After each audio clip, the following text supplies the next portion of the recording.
Chapter 1 of Alice's Adventures in Wonderland. Down the Rabbit Hole. Alice was beginning to get very tired of sitting by her sister on the bank and of having nothing to do. Once or twice she had peeped into the book her sister was reading, but it had no pictures or conversations in it. And what is the use of a book, thought Alice, without pictures or conversations? So she was considering in her own mind, as well as she could, for the hot day made her feel very sleepy and stupid, whether the pleasure of making a daisy chain would be worth the trouble of getting up and picking the daisies, when suddenly a white rabbit with pink eyes ran close by her. There was nothing so very remarkable in that, nor did Alice think it so very much out of the way to hear the rabbit say to itself, oh dear, I shall be late."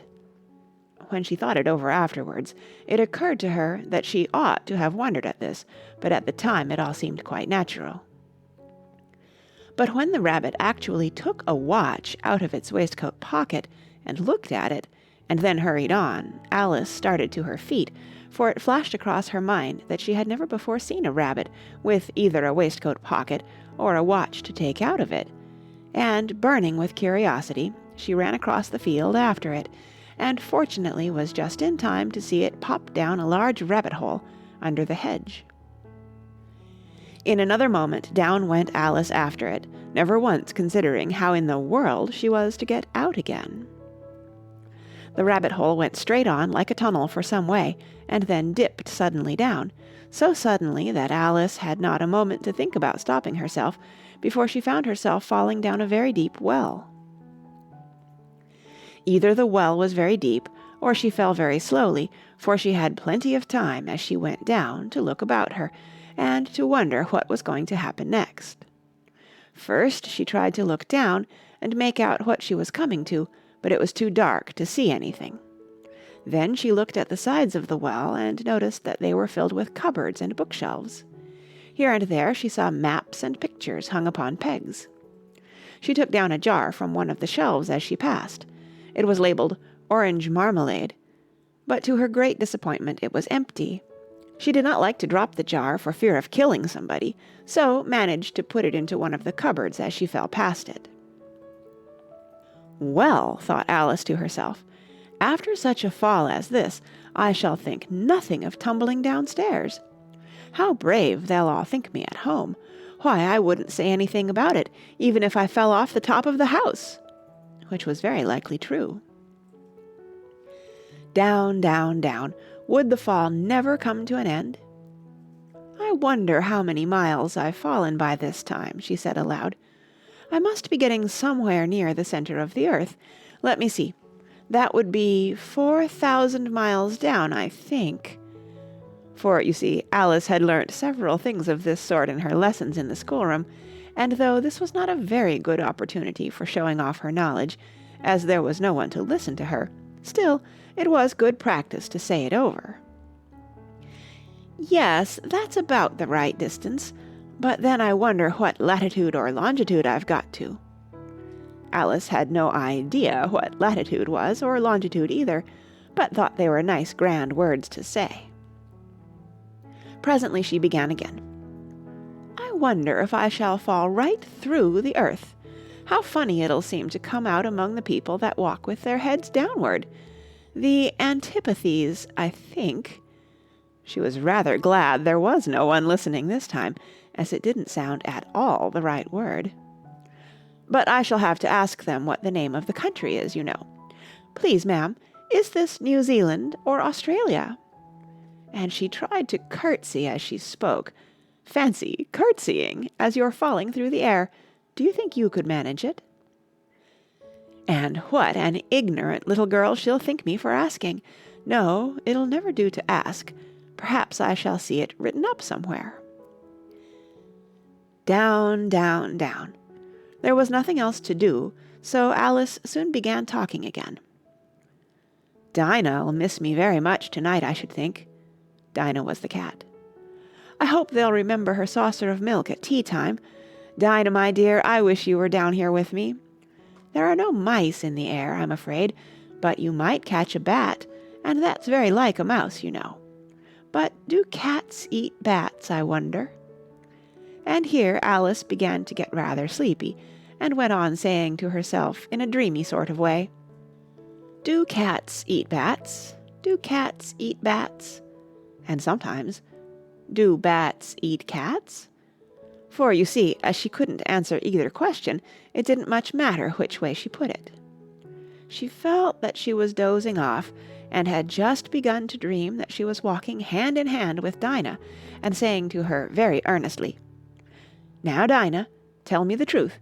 Did you ever eat a bat?" When suddenly, thump, thump, down she came upon a heap of sticks and dry leaves, and the fall was over. Alice was not a bit hurt, and she jumped up onto her feet in a moment. She looked up, but it was all dark overhead. Before her was another long passage, and the White Rabbit was still in sight, hurrying down it. There was not a moment to be lost.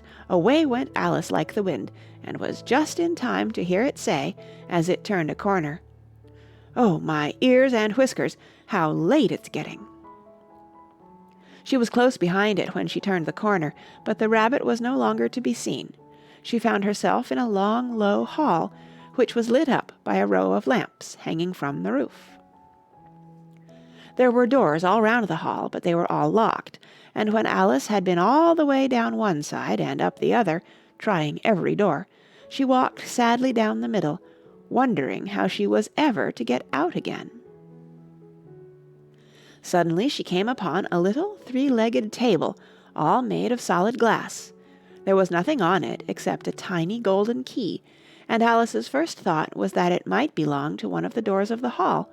But, alas, either the locks were too large, or the key was too small, but at any rate it would not open any of them.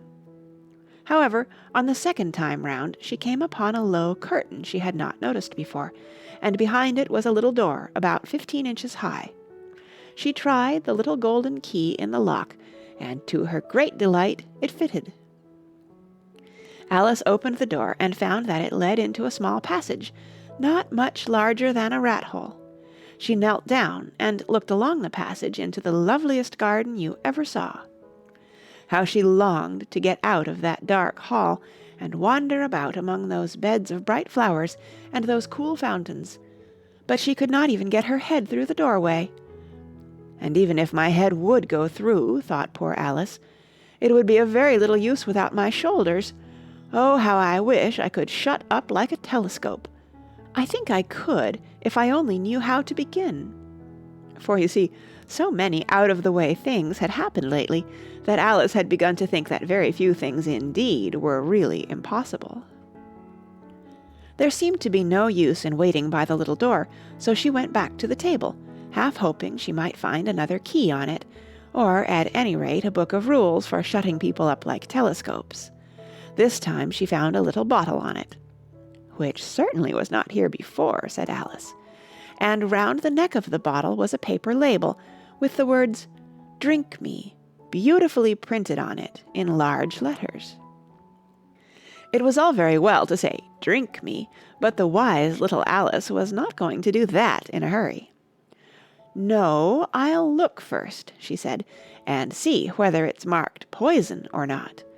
For she had read several nice little histories about children who had got burnt and eaten up by wild beasts and other unpleasant things, all because they would not remember the simple rules their friends had taught them, such as that a red-hot poker will burn you if you hold it too long, and that if you cut your finger very deeply with a knife it usually bleeds, and she had never forgotten that, if you drink much from a bottle marked poison, it is almost certain to disagree with you sooner or later. However, this bottle was not marked poison, so Alice ventured to taste it, and finding it very nice, it had, in fact, a sort of mixed flavour of cherry tart, custard, pineapple, roast turkey, toffee, and hot buttered toast, she very soon finished it off. "What a curious feeling," said Alice. "I must be shutting up like a telescope." And so it was indeed. She was now only 10 inches high, and her face brightened up at the thought that she was now the right size for going through the little door into that lovely garden. First, however, she waited for a few minutes to see if she was going to shrink any further. She felt a little nervous about this. "For it might end, you know," said Alice to herself, "in my going out altogether, like a candle. I wonder what I should be like then." And she tried to fancy what the flame of a candle is like after the candle is blown out, for she could not remember ever having seen such a thing. After a while, finding that nothing more happened, she decided on going into the garden at once. But, alas for poor Alice, when she got to the door she found she had forgotten the little golden key, and when she went back to the table for it, she found she could not possibly reach it. She could see it quite plainly through the glass, and she tried her best to climb up one of the legs of the table, but it was too slippery. And when she had tired herself out with trying, the poor little thing sat down and cried. "Come, there's no use in crying like that," said Alice to herself, rather sharply. "I advise you to leave off this minute." She generally gave herself very good advice, though she very seldom followed it, and sometimes she scolded herself so severely as to bring tears into her eyes, and once she remembered trying to box her own ears for having cheated herself in a game of croquet she was playing against herself, for this curious child was very fond of pretending to be two people. "But it's no use now," thought poor Alice, "to pretend to be two people. Why, there's hardly enough of me left to make one respectable person." Soon her eye fell on a little glass box that was lying under the table. She opened it, and found in it a very small cake, on which the words, "Eat me," were beautifully marked in currants. "Well, I'll eat it," said Alice, "and if it makes me grow larger, I can reach the key, and if it makes me grow smaller, I can creep under the door, so either way I'll get into the garden, and I don't care which happens." She ate a little bit, and said anxiously to herself, "Which way? Which way?" holding her hand on the top of her head to feel which way it was growing, and she was quite surprised to find that she remained the same size. To be sure, this generally happens when one eats cake, but Alice had got so much into the way of expecting nothing but out-of-the-way things to happen, that it seemed quite dull and stupid for life to go on in the common way. So she set to work, and very soon finished off the cake. End of chapter 1. Chapter 2 of Alice's Adventures in Wonderland by Lewis Carroll. The Pool of Tears. "Curiouser and curiouser!" cried Alice. She was so much surprised that for the moment she quite forgot how to speak good English. "Now I'm opening out like the largest telescope that ever was. Goodbye, feet!" For when she looked down at her feet, they seemed to be almost out of sight, they were getting so far off. "Oh, my poor little feet! I wonder who will put on your shoes and stockings for you now, dears. I'm sure I shan't be able. I shall be a great deal too far off to trouble myself about you. You must manage the best way you can. But I must be kind to them," thought Alice, "or perhaps they won't walk the way I want to go. Let me see. I'll give them a new pair of boots every Christmas." And she went on planning to herself how she would manage it. "They must go by the carrier," she thought, "and how funny it'll seem sending presents to one's own feet, and how odd the directions will look. Alice's right foot, Esquire, hearthrug, near the fender, with Alice's love. Oh dear, what nonsense I'm talking." Just then her head struck against the roof of the hall. In fact, she was now more than 9 feet high, and she at once took up the little golden key and hurried off to the garden door. Poor Alice! It was as much as she could do, lying down on one side, to look through into the garden with one eye, but to get through was more hopeless than ever. She sat down and began to cry again. "You ought to be ashamed of yourself," said Alice, "a great girl like you." She might well say this. "To go on crying in this way. Stop this moment, I tell you." But she went on all the same, shedding gallons of tears, until there was a large pool all round her, about 4 inches deep, and reaching half down the hall. After a time she heard a little pattering of feet in the distance, and she hastily dried her eyes to see what was coming. It was the White Rabbit returning, splendidly dressed, with a pair of white kid gloves in one hand and a large fan in the other. He came trotting along in a great hurry, muttering to himself as he came, "Oh, the Duchess, the Duchess! Oh, won't she be savage if I've kept her waiting!" Alice felt so desperate that she was ready to ask help of anyone, so when the rabbit came near her, she began, in a low, timid voice, "If you please, sir." The rabbit started violently, dropped the white kid gloves and the fan, and scurried away into the darkness as hard as he could go. Alice took up the fan and gloves, and, as the hall was very hot, she kept fanning herself all the time she went on talking. "Dear, dear, how queer everything is today, and yesterday things went on just as usual. I wonder if I've been changed in the night. Let me think. Was I the same when I got up this morning? I almost think I can remember feeling a little different, but if I'm not the same, the next question is, who in the world am I? Ah, that's the great puzzle." And she began thinking over all the children she knew that were of the same age as herself, to see if she could have been changed for any of them. "I'm sure I'm not Ada," she said, "for her hair goes in such long ringlets, and mine doesn't go in ringlets at all. And I'm sure I can't be Mabel, for I know all sorts of things, and she knows such a very little. Besides, she's she, and I'm I, and, oh dear, how puzzling it all is. I'll try if I know all the things I used to know. Let me see.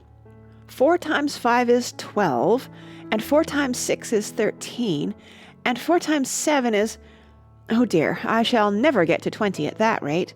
However, the multiplication table doesn't signify. Let's try geography. London is the capital of Paris, and Paris is the capital of Rome, and Rome... No, that's all wrong, I'm certain. I must have been changed for Mabel. I'll try and say, how doth the little? And she crossed her hands on her lap as if she were saying lessons, and began to repeat it, but her voice sounded hoarse and strange, and the words did not come the same as they used to do. How doth the little crocodile improve his shining tail, and pour the waters of the Nile on every golden scale? How cheerfully he seems to grin, how neatly spread his claws, and welcome little fishes in, with gently smiling jaws. I'm sure those are not the right words, said poor Alice, and her eyes filled with tears again as she went on. I must be Mabel after all, and I shall have to go and live in that poky little house, and have next to no toys to play with, and oh, ever so many lessons to learn. No, I've made up my mind about it. If I'm Mabel, I'll stay down here. It'll be no use their putting their heads down and saying, "Come up again, dear." I shall only look up and say, "Who am I, then? Tell me that first, and then, if I like being that person, I'll come up. If not, I'll stay down here till I'm somebody else. But, oh dear," cried Alice with a sudden burst of tears, "I do wish they would put their heads down. I am so very tired of being all alone here." As she said this, she looked down at her hands, and was surprised to see that she had put on one of the rabbit's little white kid gloves while she was talking. "How can I have done that?" she thought. "I must be growing small again." She got up and went to the table to measure herself by it, and found that, as nearly as she could guess, she was now about 2 feet high, and was going on shrinking rapidly. She soon found out that the cause of this was the fan she was holding, and she dropped it hastily, just in time to avoid shrinking away altogether. "That was a narrow escape," said Alice, a good deal frightened at the sudden change, but very glad to find herself still in existence. "And now for the garden!" And she ran with all speed back to the little door, but, alas, the little door was shut again, and the little golden key was lying on the glass table as before. "And things are worse than ever," thought the poor child, "for I never was so small as this before, never, and I declare it's too bad, that it is." As she said these words, her foot slipped, and in another moment, splash, She was up to her chin in salt water. Her first idea was that she had somehow fallen into the sea. And in that case I can go back by railway, she said to herself. Alice had been to the seaside once in her life, and had come to the general conclusion that wherever you go to on the English coast, you find a number of bathing machines in the sea, some children digging in the sand with wooden spades, then a row of lodging-houses, and behind them a railway station. However, she soon made out that she was in the pool of tears which she had wept when she was 9 feet high. "I wish I hadn't cried so much," said Alice as she swam about, trying to find her way out.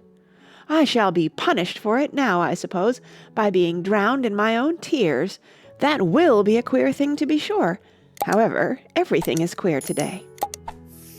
Just then she heard something splashing about in the pool a little way off, and she swam nearer to make out what it was. At first she thought it must be a walrus or hippopotamus, but then she remembered how small she was now, and she soon made out that it was only a mouse that had slipped in like herself. Would it be of any use now, thought Alice, to speak to this mouse? Everything is so out of the way down here that I should think it very likely it can talk. At any rate, there's no harm in trying. So she began. "Oh, Mouse, do you know the way out of this pool? I am very tired of swimming about here, oh Mouse." Alice thought this must be the right way of speaking to a mouse. She had never done such a thing before, but she remembered having seen in her brother's Latin grammar, "A mouse, of a mouse, to a mouse, a mouse, o mouse." The mouse looked at her rather inquisitively, and seemed to her to wink with one of its little eyes, but it said nothing. "Perhaps it doesn't understand English," thought Alice. "I dare say it's a French mouse, come over with William the Conqueror." For, with all her knowledge of history, Alice had no very clear notion how long ago anything had happened. So she began again, "Où est ma chatte?" which was the first sentence in her French lesson book. The mouse gave a sudden leap out of the water, and seemed to quiver all over with fright. "Oh, I beg your pardon," cried Alice hastily, afraid that she had hurt the poor animal's feelings. "I quite forgot you didn't like cats." "Not like cats!" cried the mouse in a shrill, passionate voice. "Would you like cats if you were me?" "Well, perhaps not," said Alice in a soothing tone. "Don't be angry about it. And yet I wish I could show you our cat, Dinah. I think you'd take a fancy to cats if you could only see her. She is such a dear, quiet thing," Alice went on, half to herself, as she swam lazily about in the pool. "And she sits purring so nicely by the fire, licking her paws and washing her face, and she is such a nice soft thing to nurse, and she's such a capital one for catching mice. Oh, I beg your pardon," cried Alice again, for this time the mouse was bristling all over, and she felt certain it must be really offended. "We won't talk about her any more, if you'd rather not." "We, indeed!" cried the mouse, who was trembling down to the end of his tail. "As if I would talk on such a subject! Our family always hated cats. Nasty, low, vulgar things. Don't let me hear the name again." "I won't, indeed," said Alice, in a great hurry to change the subject of conversation. Are you fond of dogs?" The mouse did not answer, so Alice went on eagerly. "There is such a nice little dog near our house I should like to show you. A little bright-eyed terrier, you know, with oh, such long curly brown hair, and it'll fetch things when you throw them, and it'll sit up and beg for its dinner and all sorts of things. I can't remember half of them. And it belongs to a farmer, you know, and he says it's so useful it's worth 100 pounds. He says it kills all the rats and—" "Oh dear," cried Alice in a sorrowful tone, "I'm afraid I've offended it again." For the mouse was swimming away from her as hard as it could go, and making quite a commotion in the pool as it went. So she called softly after it, "Mouse dear, do come back again, and we won't talk about cats or dogs either if you don't like them."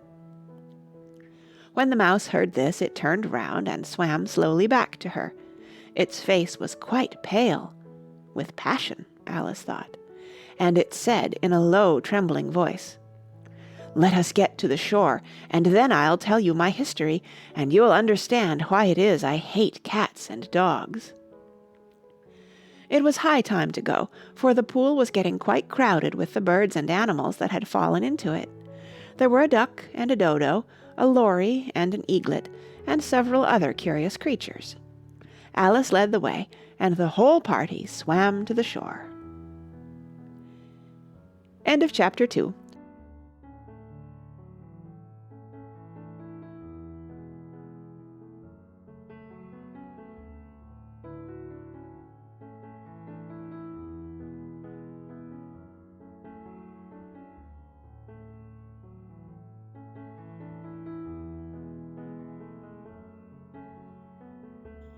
Chapter 3 of Alice's Adventures in Wonderland by Lewis Carroll. A Caucus-Race and a Long Tale. They were indeed a queer-looking party that assembled on the bank, the birds with draggled feathers, the animals with their fur clinging close to them, and all dripping wet, cross, and uncomfortable. The first question, of course, was how to get dry again. They had a consultation about this, and after a few minutes it seemed quite natural to Alice to find herself talking familiarly with them, as if she had known them all her life. Indeed, she had quite a long argument with the lory, who at last turned sulky, and would only say, "I am older than you, and must know better." And this Alice would not allow without knowing how old it was, and, as the lory positively refused to tell its age, there was no more to be said. At last the mouse, who seemed to be a person of authority among them, called out, "Sit down, all of you, and listen to me. I'll soon make you dry enough." They all sat down at once in a large ring with the mouse in the middle. Alice kept her eyes anxiously fixed on it, for she felt sure she would catch a bad cold if she did not get dry very soon. "Ahem," said the mouse with an important air. "Are you all ready? This is the driest thing I know. Silence all round, if you please. William the Conqueror, whose cause was favoured by the Pope, was soon submitted to by the English, who wanted leaders, and had been of late much accustomed to usurpation and conquest. Edwin and Morcar, the Earls of Mercia and Northumbria—" "Ugh," said the lory with a shiver. "I beg your pardon," said the mouse, frowning, but very politely. "Did you speak?" "Not I," said the lory hastily. "I thought you did," said the mouse. "I proceed. Edwin and Morcar, the Earls of Mercia and Northumbria, declared for him, and even Stigand, the patriotic Archbishop of Canterbury, found it advisable—" "Found what?" said the duck. "Found it," the mouse replied rather crossly. "Of course you know what it means." "I know what it means well enough when I find a thing," said the duck. "It's generally a frog or a worm. The question is, what did the Archbishop find?" The mouse did not notice this question, but hurriedly went on. "Found it advisable to go with Edgar Atheling to meet William and offer him the crown. William's conduct at first was moderate, but the insolence of his Normans— How are you getting on now, my dear?" it continued, turning to Alice as it spoke. "As wet as ever," said Alice in a melancholy tone. "It doesn't seem to dry me at all." "In that case," said the dodo solemnly, rising to its feet, "I move that the meeting adjourn for the immediate adoption of more energetic remedies." "Speak English," said the eaglet. "I don't know the meaning of half those long words, and what's more, I don't believe you do either." And the eaglet bent down its head to hide a smile. Some of the other birds tittered audibly. "What I was going to say," said the dodo in an offended tone, "was that the best thing to get us dry would be a caucus-race." "What is a caucus-race?" said Alice. Not that she wanted much to know, but the dodo had paused, as if it thought that somebody ought to speak, and no one else seemed inclined to say anything. "Why," said the dodo, "the best way to explain it is to do it. And, as you might like to try the thing yourself some winter day, I will tell you how the dodo managed it. First it marked out a race course in a sort of circle. The exact shape doesn't matter, it said. And then all the party were placed along the course, here and there. There was no 1, 2, 3, and away, but they began running when they liked, and left off when they liked, so that it was not easy to know when the race was over. However, when they had been running half an hour or so, and were quite dry again, the Dodo suddenly called out, "The race is over!" and they all crowded round it, panting, and asking, "But who has won?"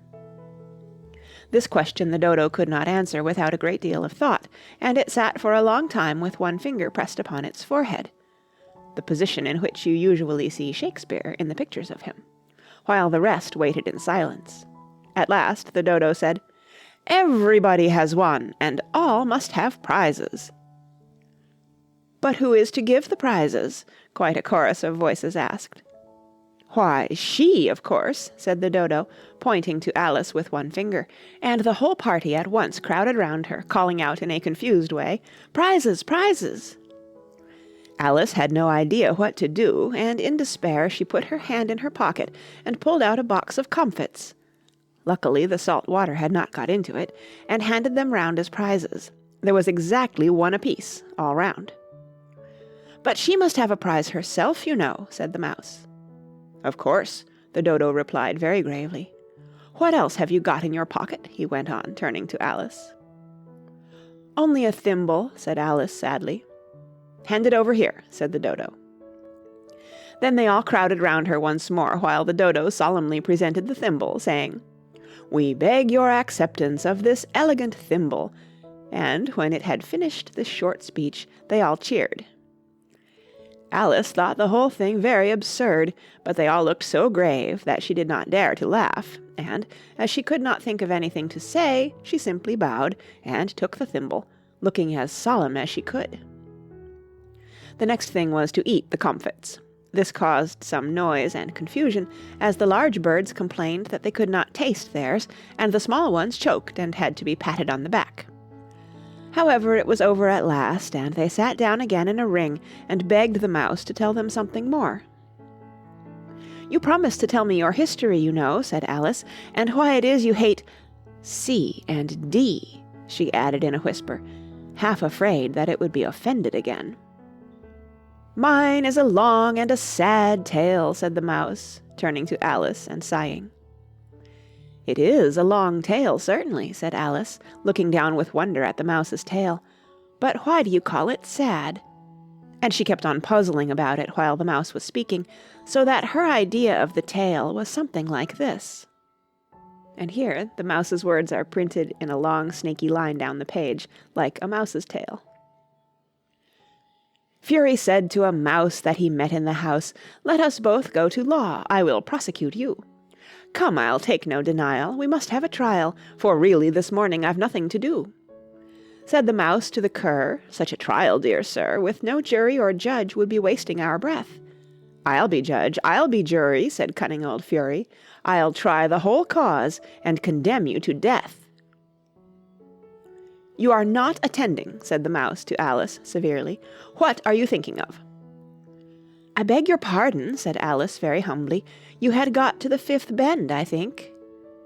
'I had not,' cried the Mouse, sharply and very angrily.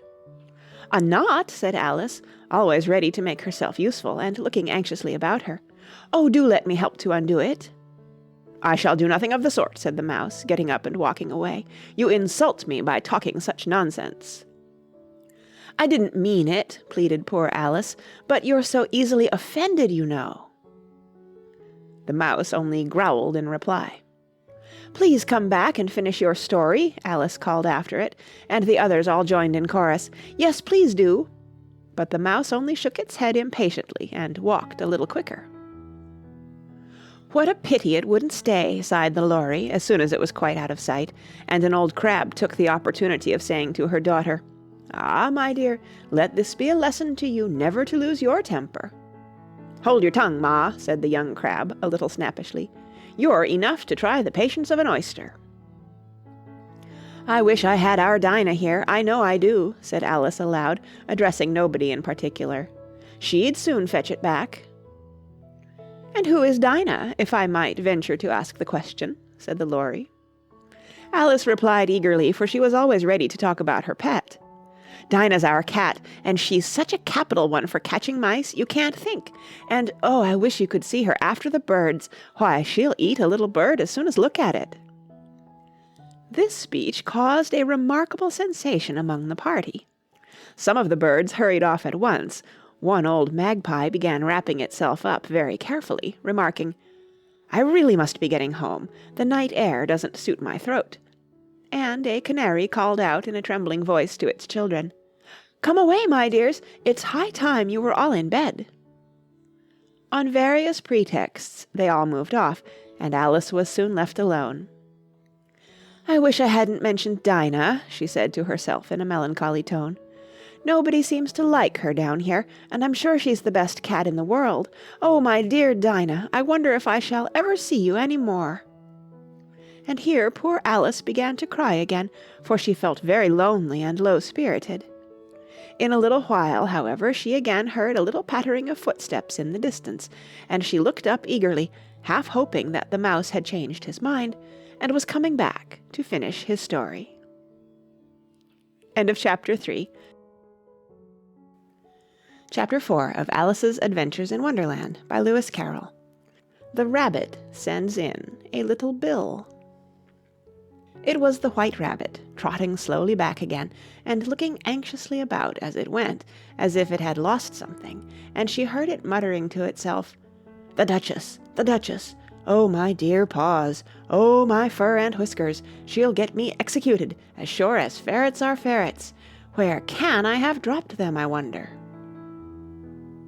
Alice guessed in a moment that it was looking for the fan and the pair of white kid gloves, and she very good-naturedly began hunting about for them, but they were nowhere to be seen.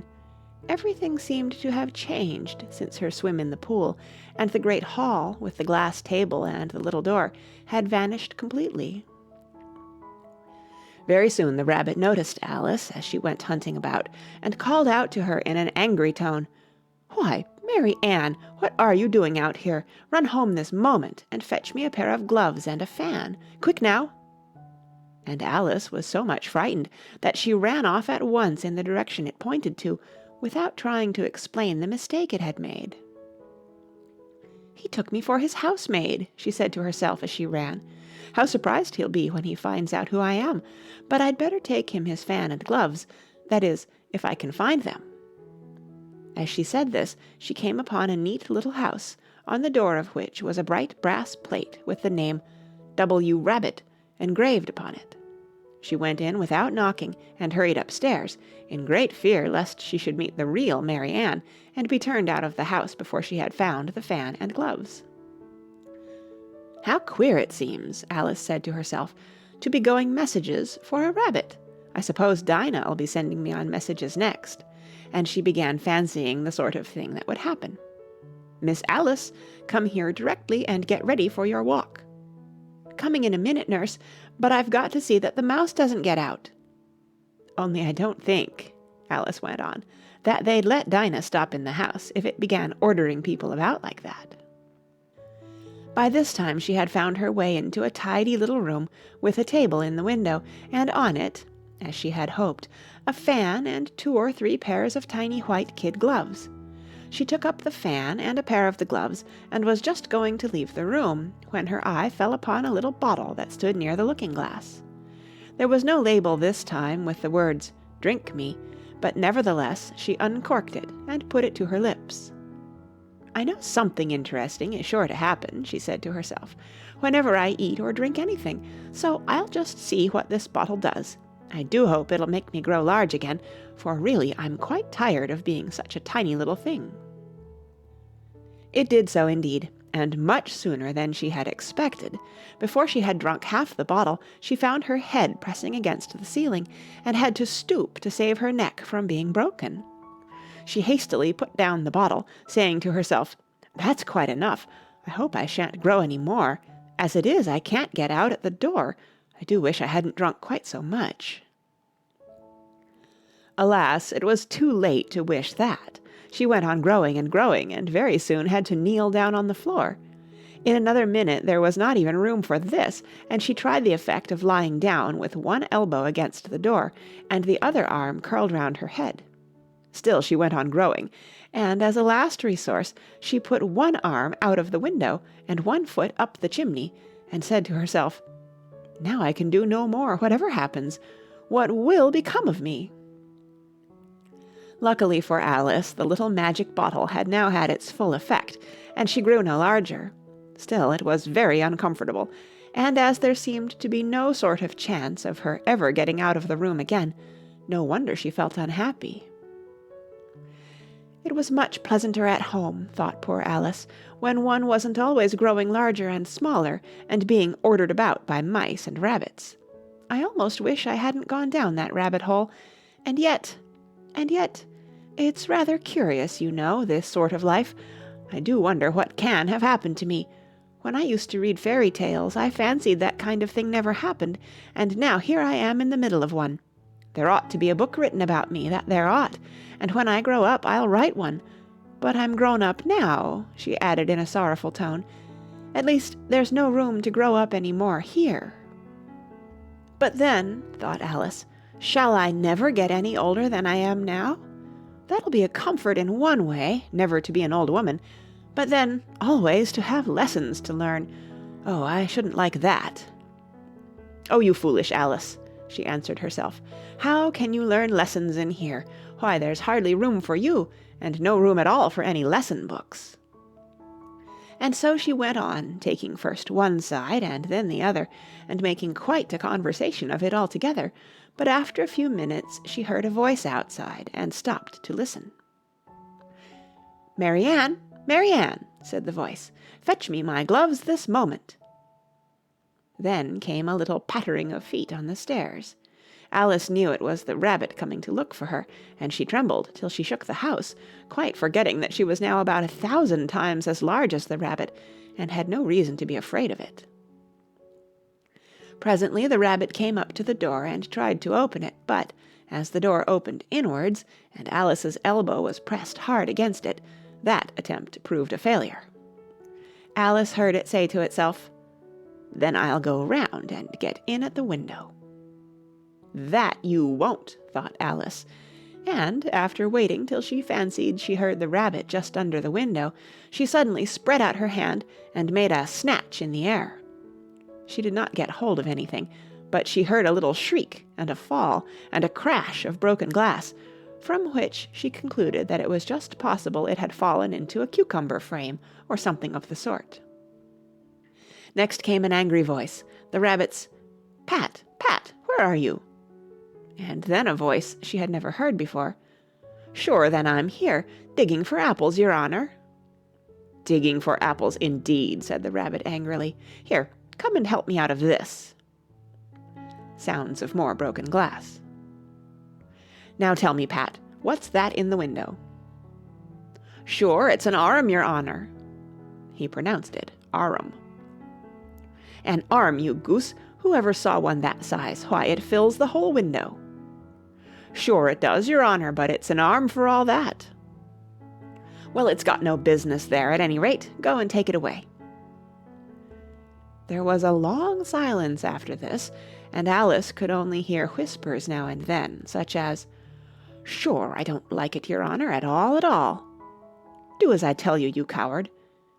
And at last she spread out her hand again, and made another snatch in the air. This time there were 2 little shrieks, and more sounds of broken glass. "What a number of cucumber frames there must be," thought Alice. "I wonder what they'll do next. As for pulling me out of the window, I only wish they could. I'm sure I don't want to stay in here any longer." She waited for some time without hearing anything more. At last came a rumbling of little cart wheels, and the sound of a good many voices all talking together. She made out the words, "Where's the other ladder? Why, I hadn't to bring but one. Bill's got the other. Bill, fetch it here, lad. Here, put 'em up at this corner. No, tie 'em together first. They don't reach half high enough yet. Oh, they'll do well enough, don't be particular. Here, Bill, catch hold of this rope. Will the roof bear? Mind that loose slate. Oh, it's coming down. Heads below." A loud crash. "Now who did that? It was Bill, I fancy. Who's to go down the chimney? Nay, I shan't. You do it. That I won't, then. Bill's to go down. Here, Bill, the master says you're to go down the chimney." "Oh, so Bill's got to come down the chimney, has he?" said Alice to herself. "Shy, they seem to put everything upon Bill. I wouldn't be in Bill's place for a good deal. This fireplace is narrow, to be sure, but I think I can kick a little." She drew her foot as far down the chimney as she could, and waited till she heard a little animal, she couldn't guess of what sort it was, scratching and scrambling about in the chimney close above her. Then, saying to herself, "This is Bill," she gave one sharp kick, and waited to see what would happen next. The first thing she heard was a general chorus of, "There goes Bill!" Then the rabbit's voice along, "Catch him, you by the hedge!" Then silence, and then another confusion of voices. "Hold up his head, brandy now, don't choke him. How was it, old fellow? What happened to you? Tell us all about it." Last came a little feeble squeaking voice. "That's Bill," thought Alice. "Well, I hardly know. No more, thank'ee. I'm better now, but I'm a deal too flustered to tell you. All I know is, something comes at me like a jack-in-the-box, and up I goes like a skyrocket." "So you did, old fellow," said the others. "We must burn the house down," said the rabbit's voice, and Alice called out as loud as she could, "If you do, I'll set Dinah at you." There was a dead silence instantly, and Alice thought to herself, "I wonder what they will do next. If they had any sense, they'd take the roof off." After a minute or two they began moving about again, and Alice heard the rabbit say, "A barrowful will do to begin with." A barrowful of what? thought Alice, but she had not long to doubt, for the next moment a shower of little pebbles came rattling in at the window, and some of them hit her in the face. "I'll put a stop to this," she said to herself, and shouted out, "You'd better not do that again," which produced another dead silence. Alice noticed with some surprise that the pebbles were all turning into little cakes as they lay on the floor, and a bright idea came into her head. "If I eat one of these cakes," she thought, "it's sure to make some change in my size, and as it can't possibly make me larger, it must make me smaller, I suppose." So she swallowed one of the cakes, and was delighted to find that she began shrinking directly. As soon as she was small enough to get through the door, she ran out of the house, and found quite a crowd of little animals and birds waiting outside. The poor little lizard, Bill, was in the middle, being held up by 2 guinea pigs, who were giving it something out of a bottle. They all made a rush at Alice the moment she appeared, but she ran off as hard as she could, and soon found herself safe in a thick wood. "The first thing I've got to do," said Alice to herself, as she wandered about in the wood, "is to grow to my right size again, and the second thing is to find my way into that lovely garden. I think that will be the best plan." It sounded an excellent plan, no doubt, and very neatly and simply arranged. The only difficulty was that she had not the smallest idea how to set about it, and while she was peering about anxiously among the trees, a little sharp bark just over her head made her look up in a great hurry. An enormous puppy was looking down at her with large round eyes, and feebly stretching out one paw, trying to touch her.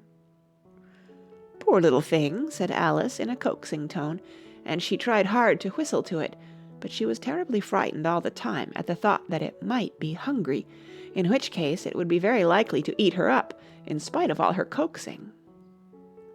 Hardly knowing what she did, she picked up a little bit of stick and held it out to the puppy, whereupon the puppy jumped into the air off all its feet at once with a yelp of delight, and rushed at the stick and made believe to worry it.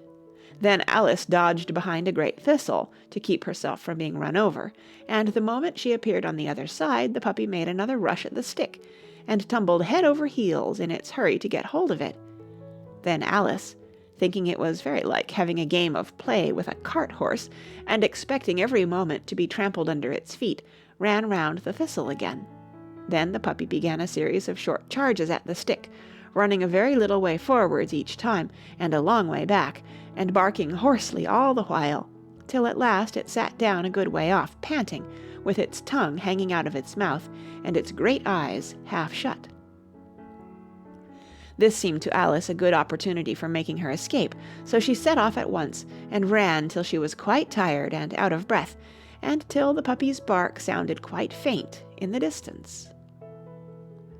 "And yet what a dear little puppy it was," said Alice, as she leant against a buttercup to rest herself, and fanned herself with one of the leaves.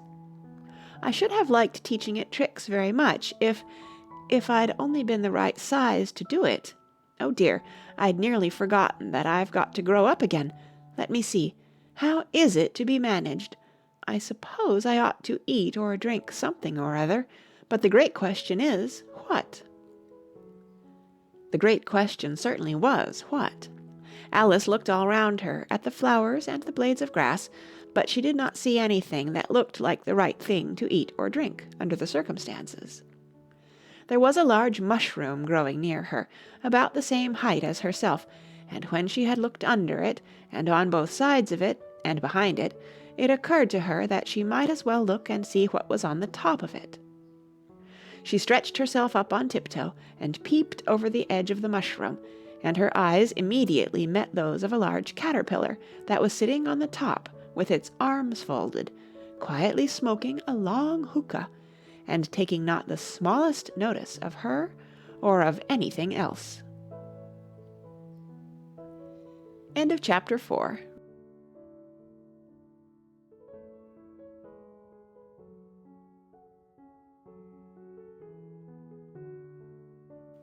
Chapter 5 of Alice's Adventures in Wonderland by Lewis Carroll. Advice from a Caterpillar.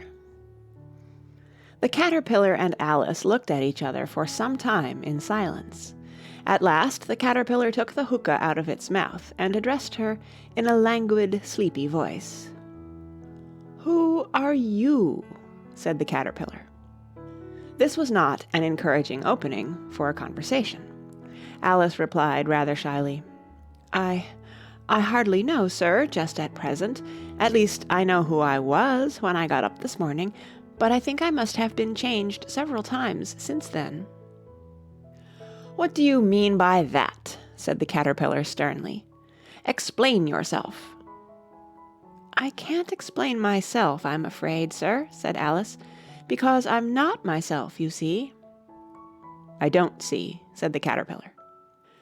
"I'm afraid I can't put it more clearly," Alice replied very politely, "for I can't understand it myself to begin with, and being so many different sizes in a day is very confusing."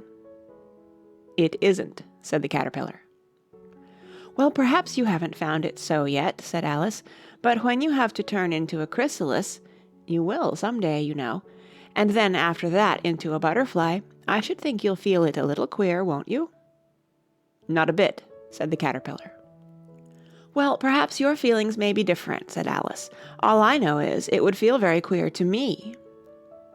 "You," said the caterpillar contemptuously. "Who are you?" Which brought them back again to the beginning of the conversation. Alice felt a little irritated at the caterpillar's making such very short remarks, and she drew herself up and said very gravely, "I think you ought to tell me who you are first." "Why?" said the caterpillar.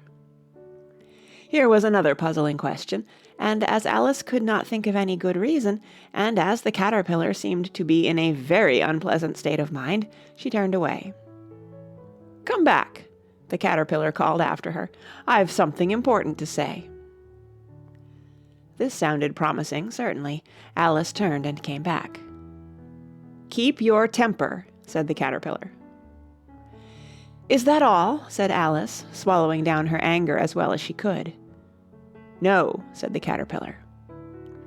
Alice thought she might as well wait, as she had nothing else to do, and perhaps after all it might tell her something worth hearing. For some minutes it puffed away without speaking, but at last it unfolded its arms, took the hookah out of its mouth again, and said, "So you think you're changed, do you?" "I'm afraid I am, sir," said Alice. "I can't remember things as I used, and I don't keep the same size for 10 minutes together." "Can't remember what things?" said the caterpillar. "Well, I've tried to say, 'How doth the little busy bee?' but it all came different," Alice replied in a very melancholy voice. "Repeat, 'You are old, Father William,'" said the caterpillar. Alice folded her hands and began. "You are old, Father William," the young man said, "and your hair has become very white. And yet you incessantly stand on your head.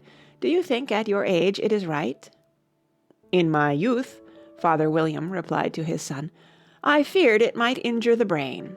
But now that I'm perfectly sure I have none, why, I do it again and again." "You are old," said the youth, "as I mentioned before, and have grown most uncommonly fat. Yet you turned a back somersault in at the door. Pray, what is the reason of that?"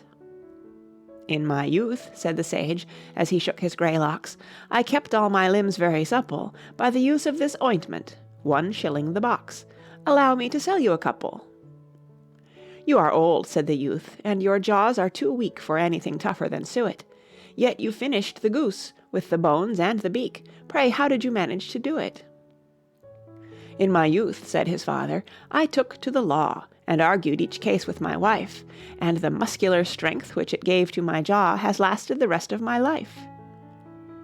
"You are old," said the youth. "One would hardly suppose that your eye was as steady as ever, yet you balanced an eel on the end of your nose. What made you so awfully clever?"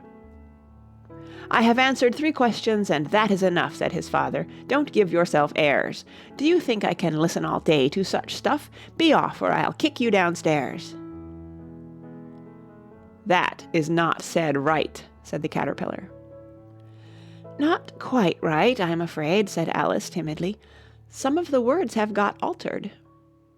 "It is wrong from beginning to end," said the caterpillar decidedly, and there was silence for some minutes.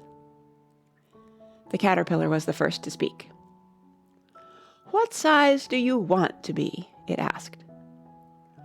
"Oh, I'm not particular as to size," Alice hastily replied. "Only one doesn't like changing so often, you know." "I don't know," said the caterpillar. Alice said nothing. She had never been so much contradicted in her life before, and she felt that she was losing her temper. "Are you content now?" said the caterpillar. "Well, I should like to be a little larger, sir, if you wouldn't mind," said Alice. 3 inches is such a wretched height to be." "It is a very good height indeed," said the caterpillar angrily, rearing itself upright as it spoke. It was exactly 3 inches high. "But I'm not used to it," pleaded poor Alice in a piteous tone. And she thought to herself, "I wish the creatures wouldn't be so easily offended." "You'll get used to it in time," said the caterpillar, and it put the hookah into its mouth and began smoking again. This time Alice waited patiently until it chose to speak again. In a minute or 2 the caterpillar took the hookah out of its mouth and yawned once or twice and shook itself. Then it got down off the mushroom and crawled away in the grass, merely remarking as it went, "One side will make you grow taller, and the other side will make you grow shorter." "One side of what? The other side of what?" thought Alice to herself. "Of the mushroom," said the caterpillar, just as if she had asked it aloud, and in another moment it was out of sight. Alice remained looking thoughtfully at the mushroom for a minute, trying to make out which were the 2 sides of it, and as it was perfectly round, she found this a very difficult question. However, at last she stretched her arms round it as far as they would go, and broke off a bit of the edge with each hand. "And now which is which?" she said to herself, and nibbled a little of the right-hand bit to try the effect.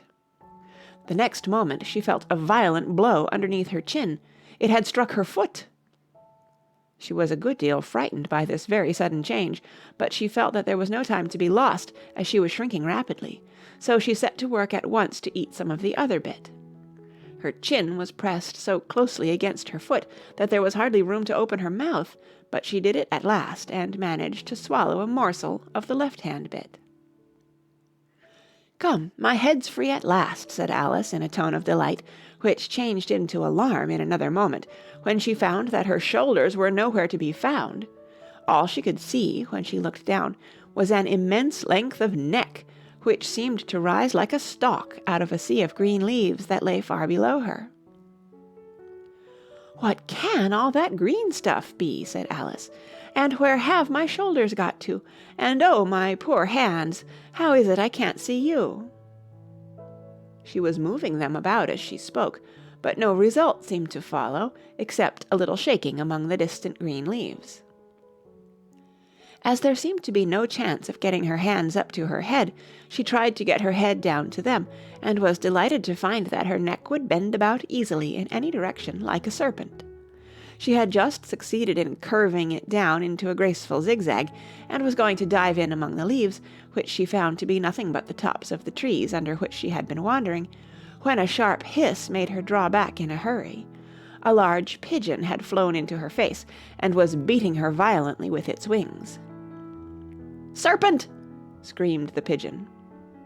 "I'm not a serpent," said Alice indignantly. "Let me alone." "Serpent, I say again," repeated the pigeon, but in a more subdued tone, and added with a kind of sob, "I've tried every way, and nothing seems to suit them." "I haven't the least idea what you're talking about," said Alice. "I've tried the roots of trees, and I've tried banks, and I've tried hedges," the pigeon went on, without attending to her. "But those serpents, there's no pleasing them." Alice was more and more puzzled, but she thought there was no use in saying anything more till the pigeon had finished. "As if it wasn't trouble enough hatching the eggs," said the pigeon, "but I must be on the lookout for serpents night and day. Why, I haven't had a wink of sleep these 3 weeks." "I'm very sorry you've been annoyed," said Alice, who was beginning to see its meaning. "And just as I'd taken the highest tree in the wood," continued the pigeon, raising its voice to a shriek, "and just as I was thinking I should be free of them at last, they must needs come wriggling down from the sky. Ugh, serpent!" "But I'm not a serpent, I tell you," said Alice. I'm a... "Well, what are you?" said the pigeon. "I can see you're trying to invent something." I'm a little girl," said Alice, rather doubtfully, as she remembered the number of changes she had gone through that day.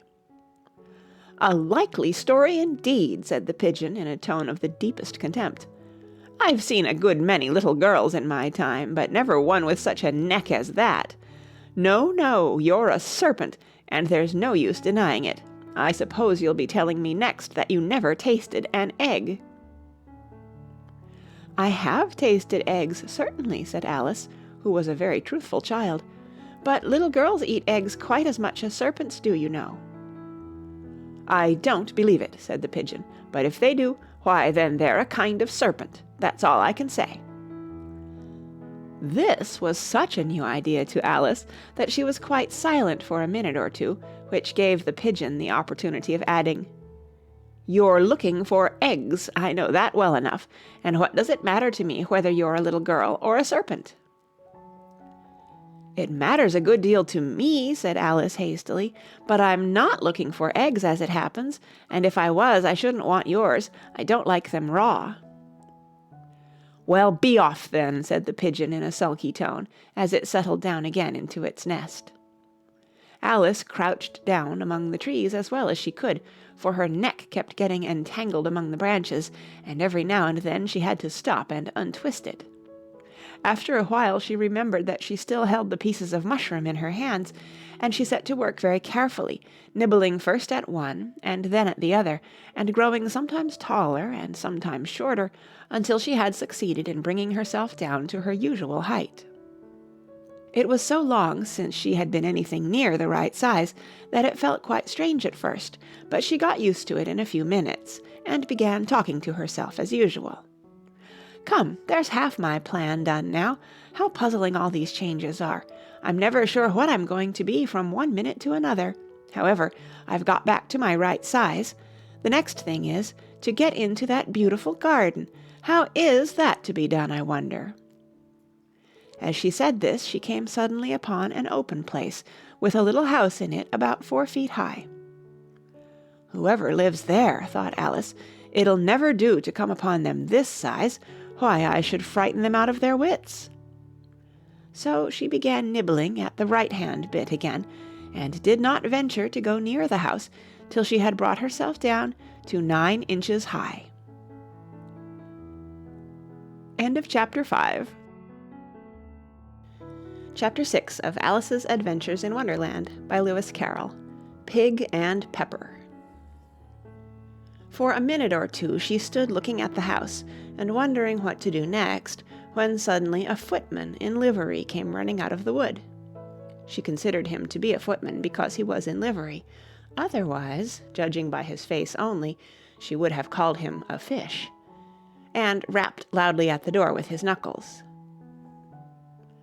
It was opened by another footman in livery, with a round face and large eyes like a frog, and both footmen, Alice noticed, had powdered hair that curled all over their heads. She felt very curious to know what it was all about, and crept a little way out of the wood to listen. The fish footman began by producing from under his arm a great letter nearly as large as himself, and this he handed over to the other, saying in a solemn tone, "For the Duchess, an invitation from the Queen to play croquet." The frog footman repeated, in the same solemn tone, only changing the order of the words a little, "From the Queen, an invitation for the Duchess to play croquet."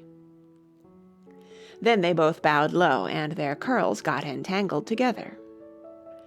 Alice laughed so much at this that she had to run back into the wood for fear of their hearing her, and when she next peeped out the fish footman was gone, and the other was sitting on the ground near the door, staring stupidly up into the sky. Alice went timidly up to the door and knocked. "There's no sort of use in knocking," said the footman, "and that for 2 reasons. First, because I'm on the same side of the door as you are. Secondly, because they're making such a noise inside, no one could possibly hear you." And certainly there was a most extraordinary noise going on within, a constant howling and sneezing, and every now and then a great crash, as if a dish or kettle had been broken to pieces. "Please, then," said Alice, "how am I to get in?" "There might be some sense in your knocking," the footman went on without attending to her, "if we had the door between us. For instance, if you were inside, you might knock, and I could let you out, you know."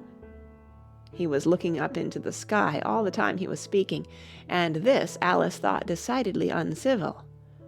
"But perhaps he can't help it," she said to herself. "His eyes are so very nearly at the top of his head.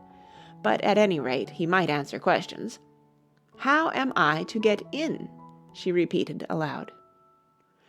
"I shall sit here," the footman remarked, "till tomorrow." At this moment the door of the house opened, and a large plate came skimming out, straight at the footman's head. It just grazed his nose, and broke to pieces against one of the trees behind him.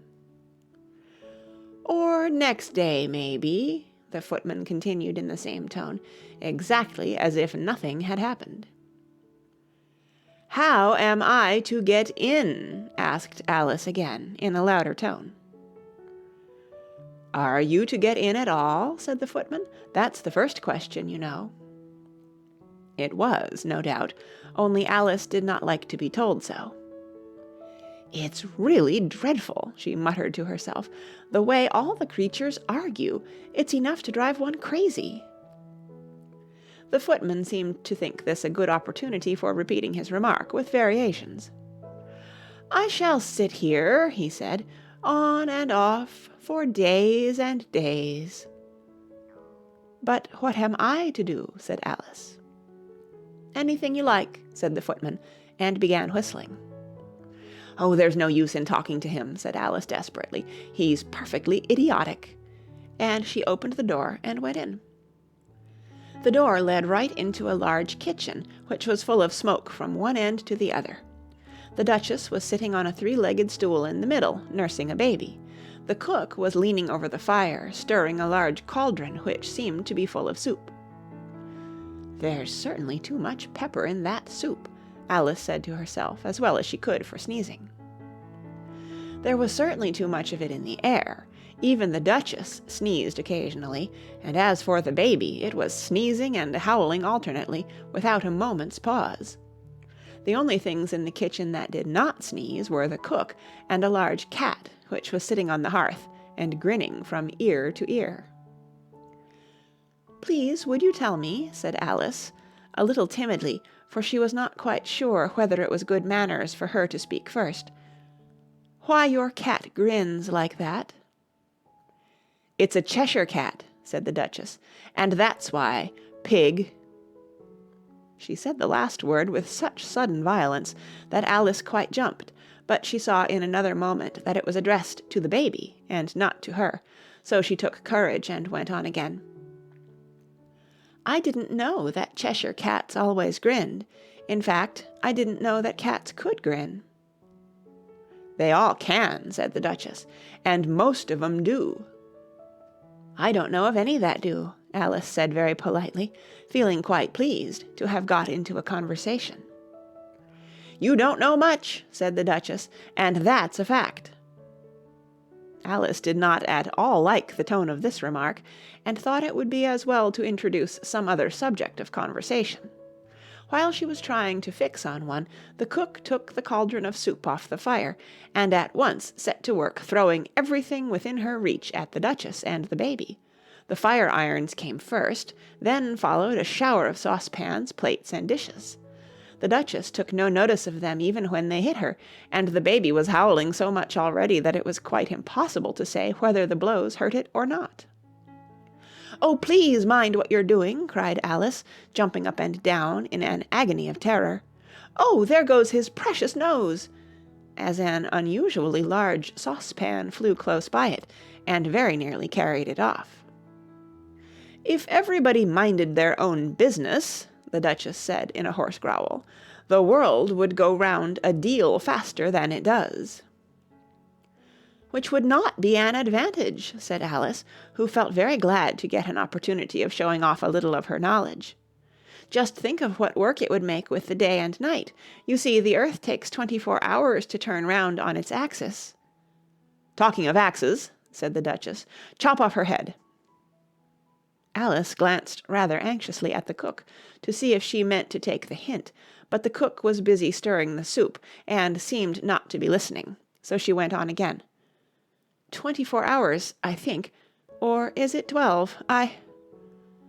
"Oh, don't bother me," said the Duchess. "I never could abide figures." And with that she began nursing her child again, singing a sort of lullaby to it as she did so, and giving it a violent shake at the end of every line. "Speak roughly to your little boy, and beat him when he sneezes. He only does it to annoy, because he knows it teases." Chorus, in which the cook and the baby joined. "Wow, wow, wow." While the Duchess sang the second verse of the song, she kept tossing the baby violently up and down, and the poor little thing howled so that Alice could hardly hear the words. "I speak severely to my boy, I beat him when he sneezes, for he can thoroughly enjoy the pepper when he pleases." Chorus. "Wow, wow, wow." "Here, you may nurse it a bit if you like," the Duchess said to Alice, flinging the baby at her as she spoke. "I must go and get ready to play croquet with the Queen." And she hurried out of the room. The cook threw a frying pan after her as she went out, but it just missed her. Alice caught the baby with some difficulty, as it was a queer-shaped little creature, and held out its arms and legs in all directions. Just like a starfish, thought Alice. The poor little thing was snorting like a steam engine when she caught it, and kept doubling itself up and straightening itself out again, so that altogether, for the first minute or two, it was as much as she could do to hold it.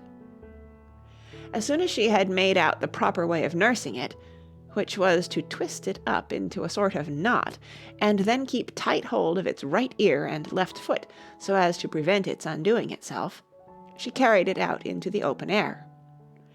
"If I don't take this child away with me," thought Alice, "they're sure to kill it in a day or two. Wouldn't it be murder to leave it behind?"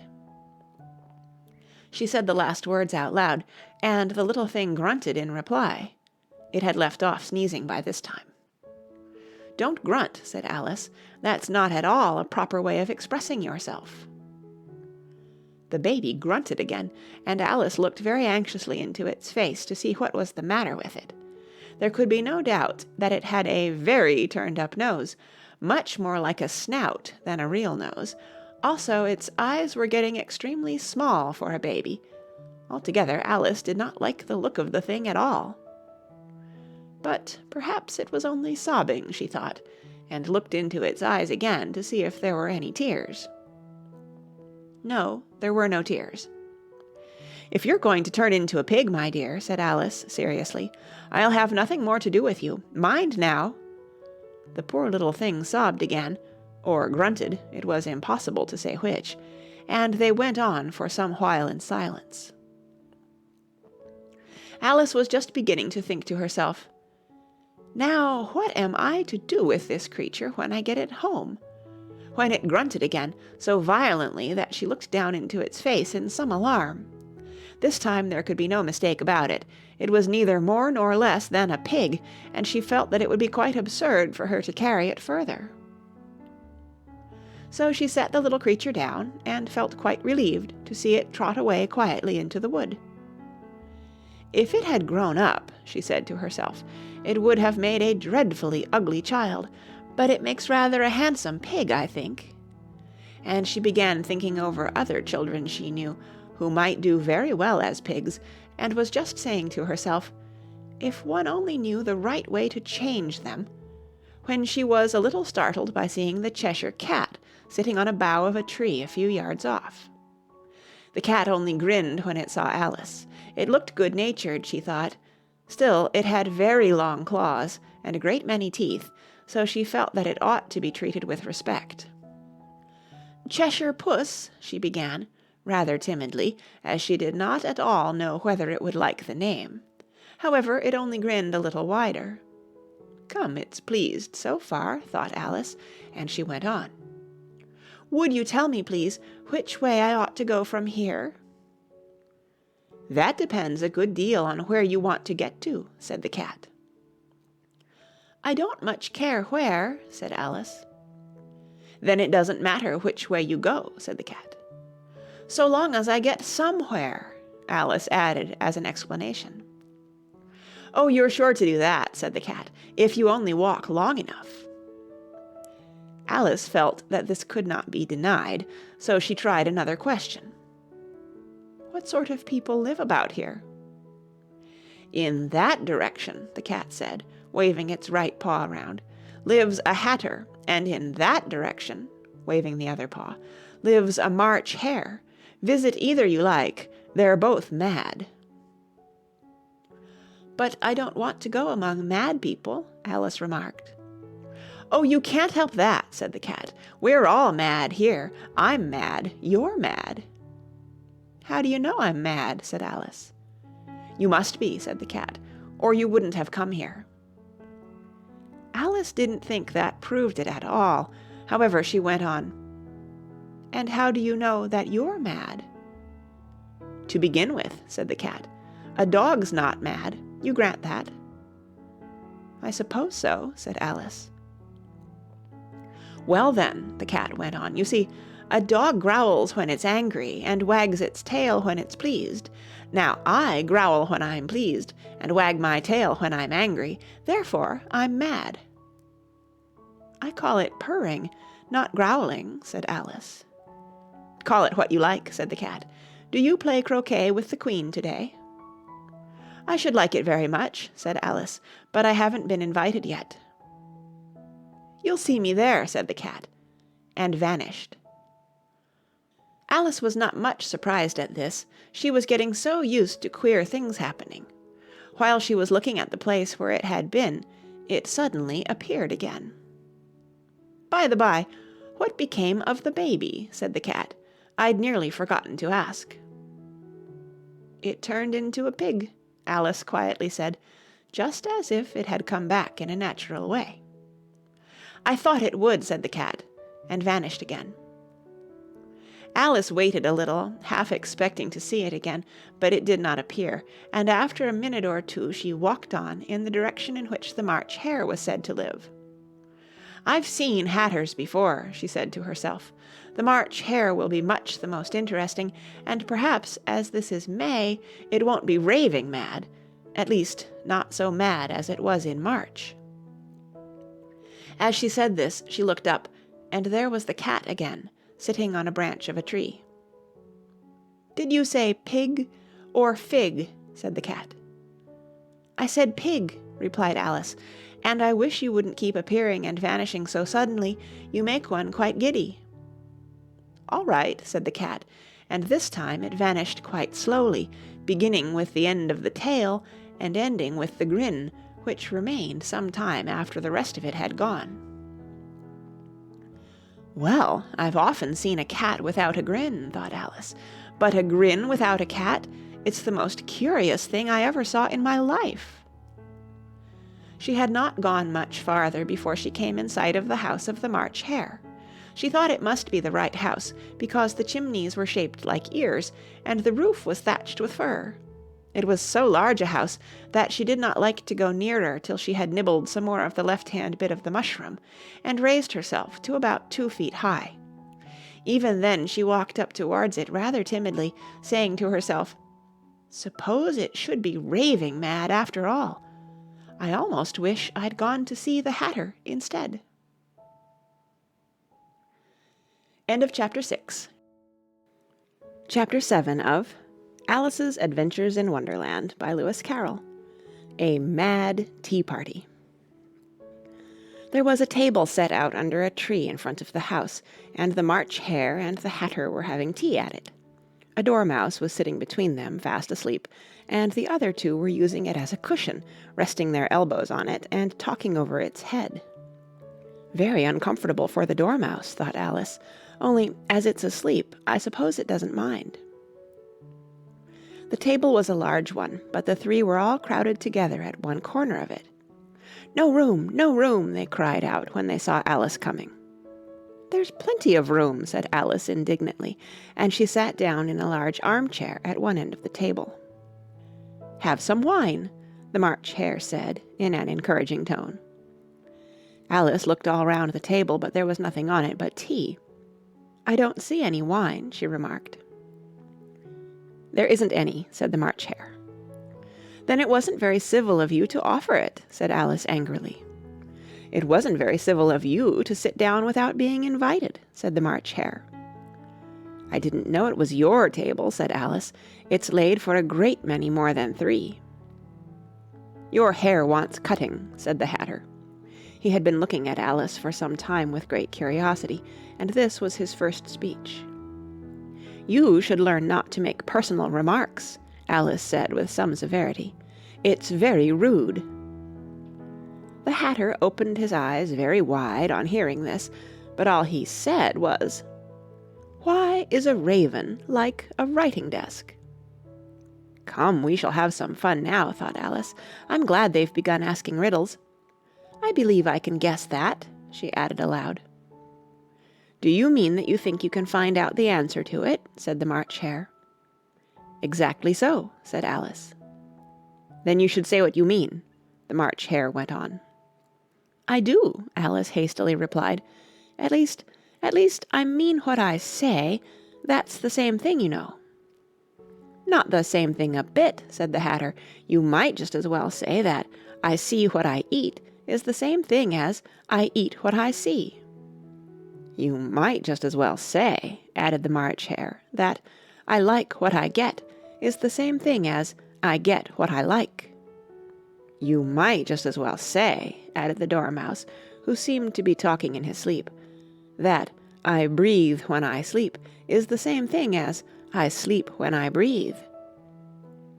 "It is the same thing with you," said the Hatter, and here the conversation dropped, and the party sat silent for a minute, while Alice thought over all she could remember about ravens and writing desks, which wasn't much.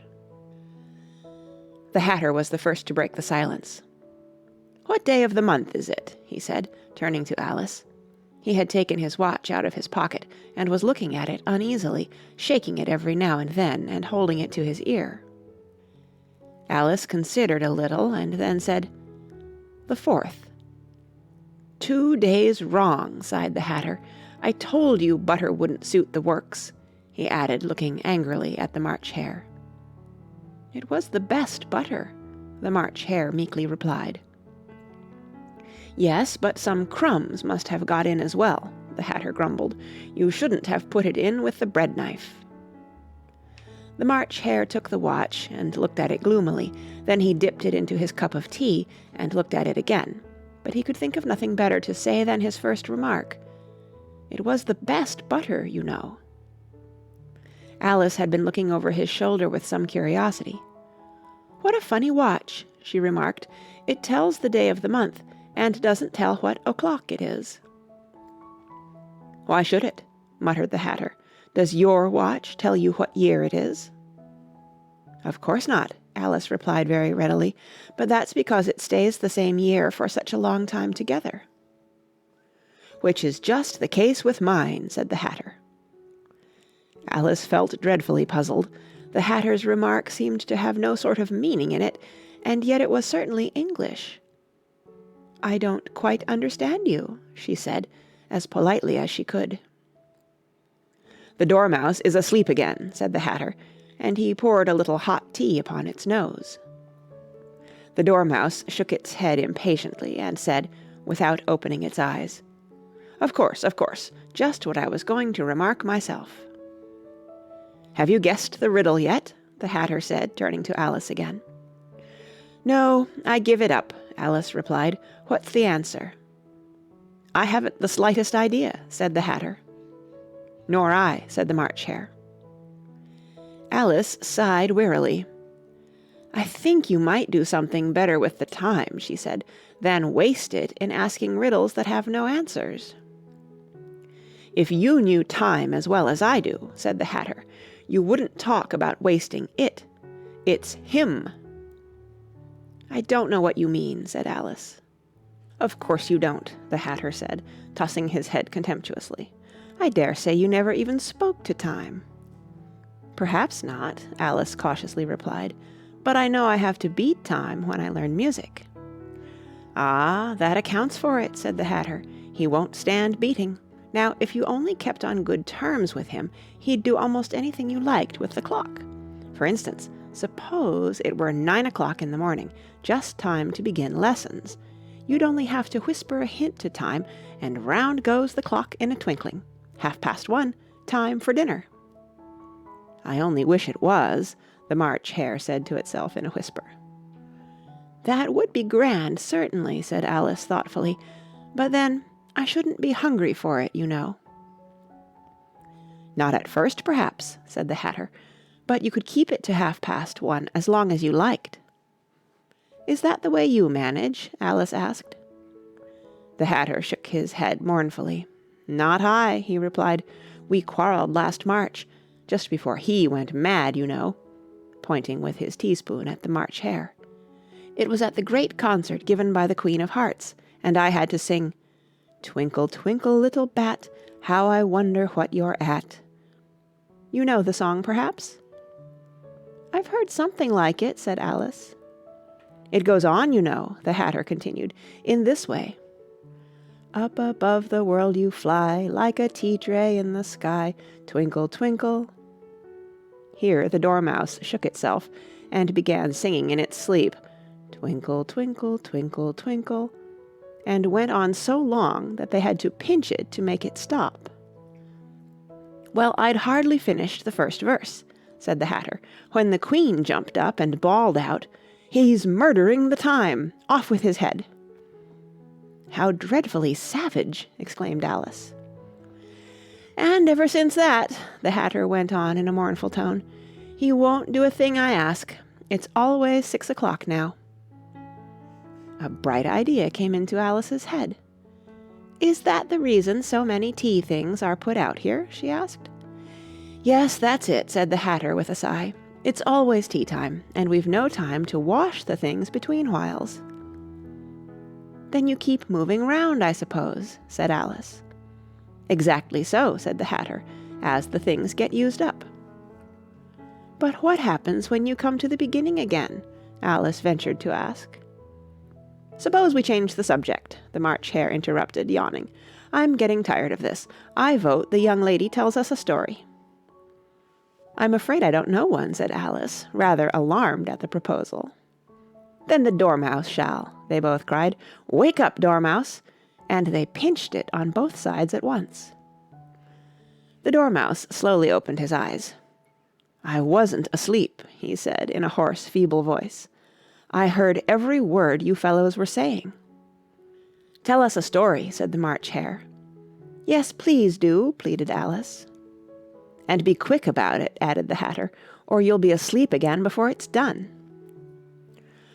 "Once upon a time there were 3 little sisters," the Dormouse began in a great hurry, "and their names were Elsie, Lacie, and Tilly, and they lived at the bottom of a well." "What did they live on?" said Alice, who always took a great interest in questions of eating and drinking. "They lived on treacle," said the Dormouse, after thinking a minute or two. "They couldn't have done that, you know," Alice gently remarked. "They'd have been ill." "So they were," said the Dormouse, "very ill." Alice tried to fancy to herself what such an extraordinary way of living would be like, but it puzzled her too much, so she went on. "But why did they live at the bottom of a well?" "Take some more tea," the March Hare said to Alice very earnestly. "I've had nothing yet," Alice replied in an offended tone, "so I can't take more."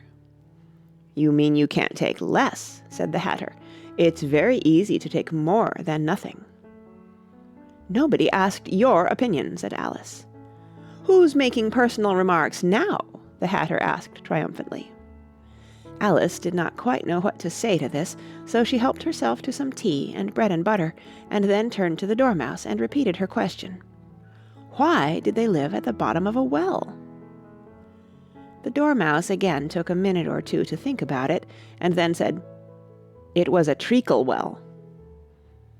"There's no such thing," Alice was beginning very angrily, but the Hatter and the March Hare went, "Shh, shh," and the Dormouse sulkily remarked, "If you can't be civil, you'd better finish the story for yourself." "No, please go on," Alice said very humbly. "I won't interrupt again. I dare say there may be one." "One indeed," said the Dormouse indignantly. However, he consented to go on. "And so these 3 little sisters, they were learning to draw, you know." "What did they draw?" said Alice, quite forgetting her promise. "Treacle," said the Dormouse, without considering at all this time. "I want a clean cup," interrupted the Hatter. "Let's all move one place on." He moved on as he spoke, and the Dormouse followed him. The March Hare moved into the Dormouse's place, and Alice rather unwillingly took the place of the March Hare. The Hatter was the only one who got any advantage from the change, and Alice was a good deal worse off than before, as the March Hare had just upset the milk jug into his plate. Alice did not wish to offend the Dormouse again, so she began very cautiously. "But I don't understand. Where did they draw the treacle from?" "You can draw water out of a water well," said the Hatter, "so I should think you could draw treacle out of a treacle well, eh, stupid?" "But they were in the well," Alice said to the Dormouse, not choosing to notice this last remark. "Of course they were," said the Dormouse. "Well in." This answer so confused poor Alice that she let the Dormouse go on for some time without interrupting it. "They were learning to draw," the Dormouse went on, yawning and rubbing its eyes, for it was getting very sleepy. "And they drew all manner of things, everything that begins with an M." "Why with an M?" said Alice. "Why not?" said the March Hare. Alice was silent. The Dormouse had closed its eyes by this time, and was going off into a doze, but on being pinched by the Hatter, it woke up again with a little shriek, and went on, "That begins with an M, such as mousetraps, and the moon, and memory, and muchness. You know you say things are much of a muchness. Did you ever see such a thing as a drawing of a muchness?" "Really, now you ask me," said Alice, very much confused, "I don't think—" "Then you shouldn't talk," said the Hatter. This piece of rudeness was more than Alice could bear. She got up in great disgust and walked off. The Dormouse fell asleep instantly, and neither of the others took the least notice of her going, though she looked back once or twice, half hoping that they would call after her. The last time she saw them, they were trying to put the Dormouse into the teapot. "At any rate, I'll never go there again," said Alice, as she picked her way through the wood. "It's the stupidest tea-party I ever was at in all my life." Just as she said this, she noticed that one of the trees had a door leading right into it. "That's very curious," she thought, "but everything's curious today. I think I may as well go in at once." And in she went. Once more she found herself in the long hall and close to the little glass table. "Now I'll manage better this time," she said to herself, and began by taking the little golden key and unlocking the door that led into the garden. Then she went to work nibbling at the mushroom. She had kept a piece of it in her pocket, till she was about a foot high. Then she walked down the little passage, and then she found herself at last in the beautiful garden, among the bright flower beds and the cool fountains. End of Chapter 7.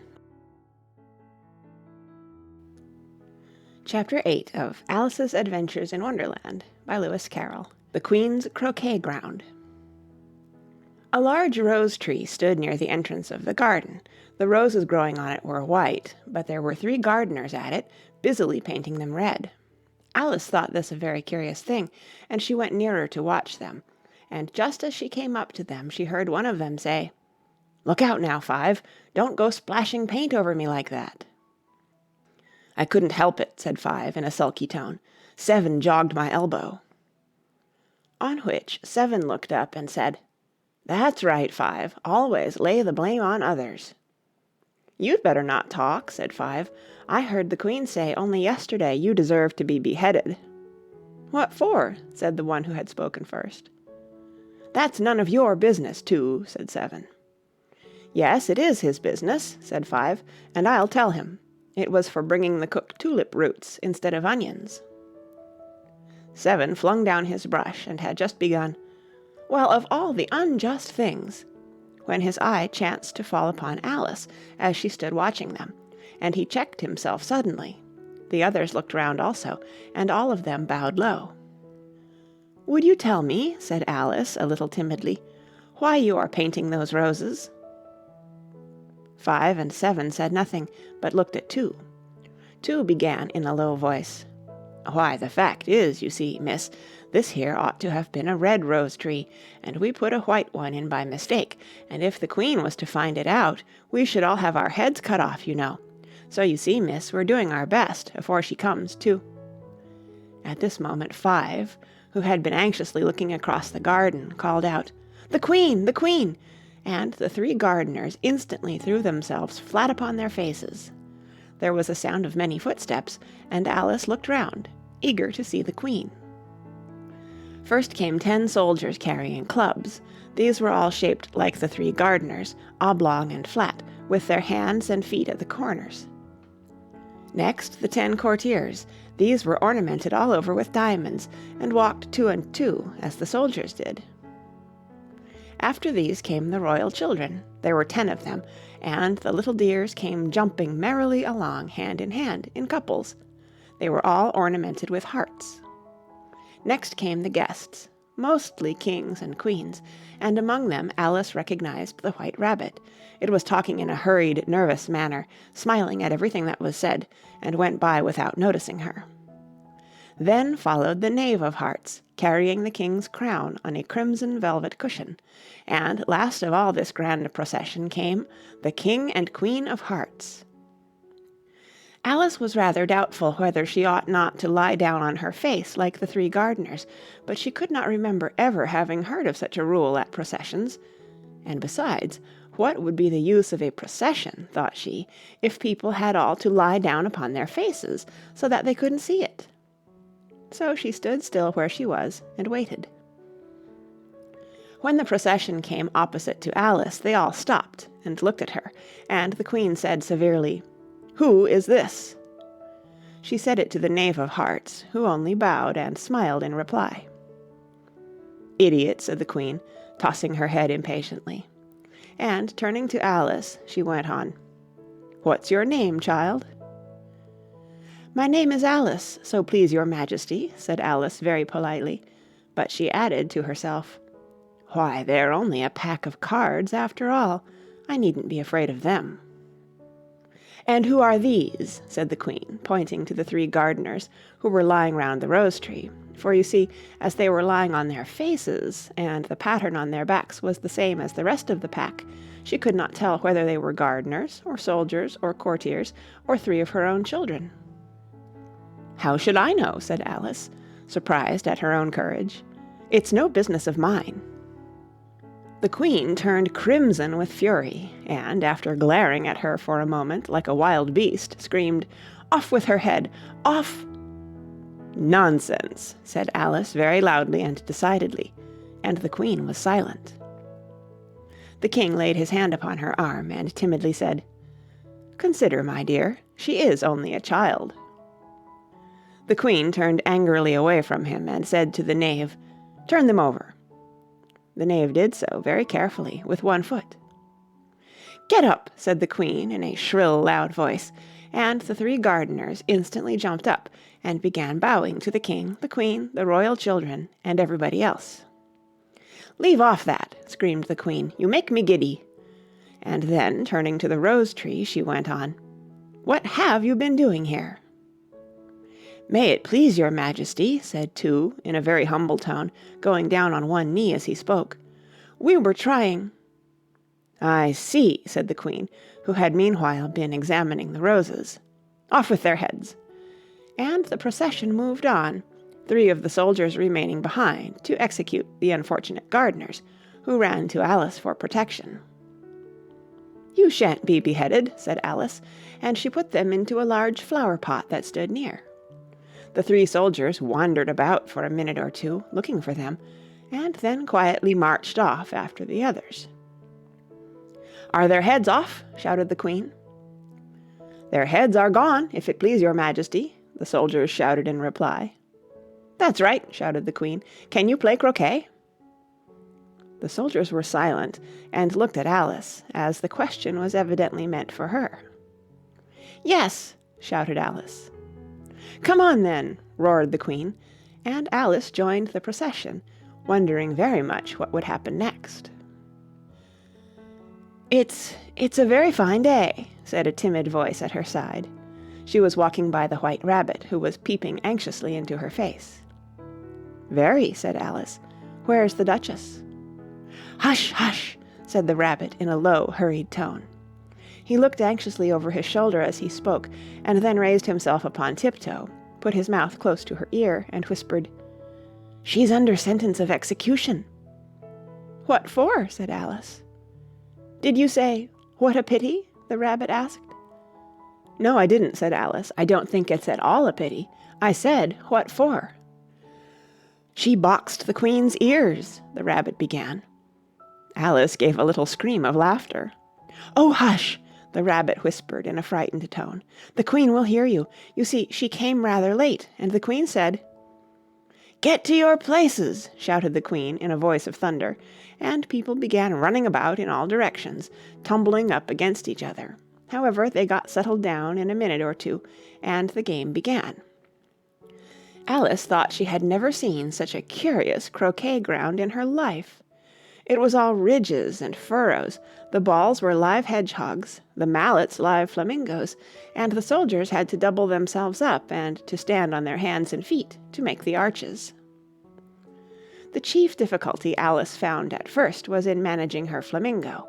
She succeeded in getting its body tucked away comfortably enough under her arm with its legs hanging down, but generally, just as she had got its neck nicely straightened out and was going to give the hedgehog a blow with its head, it would twist itself round and look up into her face with such a puzzled expression that she could not help bursting out laughing, and when she had got its head down and was going to begin again, it was very provoking to find that the hedgehog had unrolled itself and was in the act of crawling away. Besides all this, there was generally a ridge or furrow in the way wherever she wanted to send the hedgehog to, and as the doubled-up soldiers were always getting up and walking off to other parts of the ground, Alice soon came to the conclusion that it was a very difficult game indeed. The players all played at once without waiting for turns, quarrelling all the while, and fighting for the hedgehogs, and in a very short time the queen was in a furious passion, and went stamping about and shouting, "Off with his head," or "Off with her head," about once a minute. Alice began to feel very uneasy. To be sure, she had not as yet had any dispute with the queen, but she knew that it might happen any minute. "And then," thought she, "what would become of me? They're dreadfully fond of beheading people here. The great wonder is that there's anyone left alive." She was looking about for some way of escape, and wondering whether she could get away without being seen, when she noticed a curious appearance in the air. It puzzled her very much at first, but after watching it a minute or two, she made it out to be a grin, and she said to herself, "It's the Cheshire Cat. Now I shall have somebody to talk to."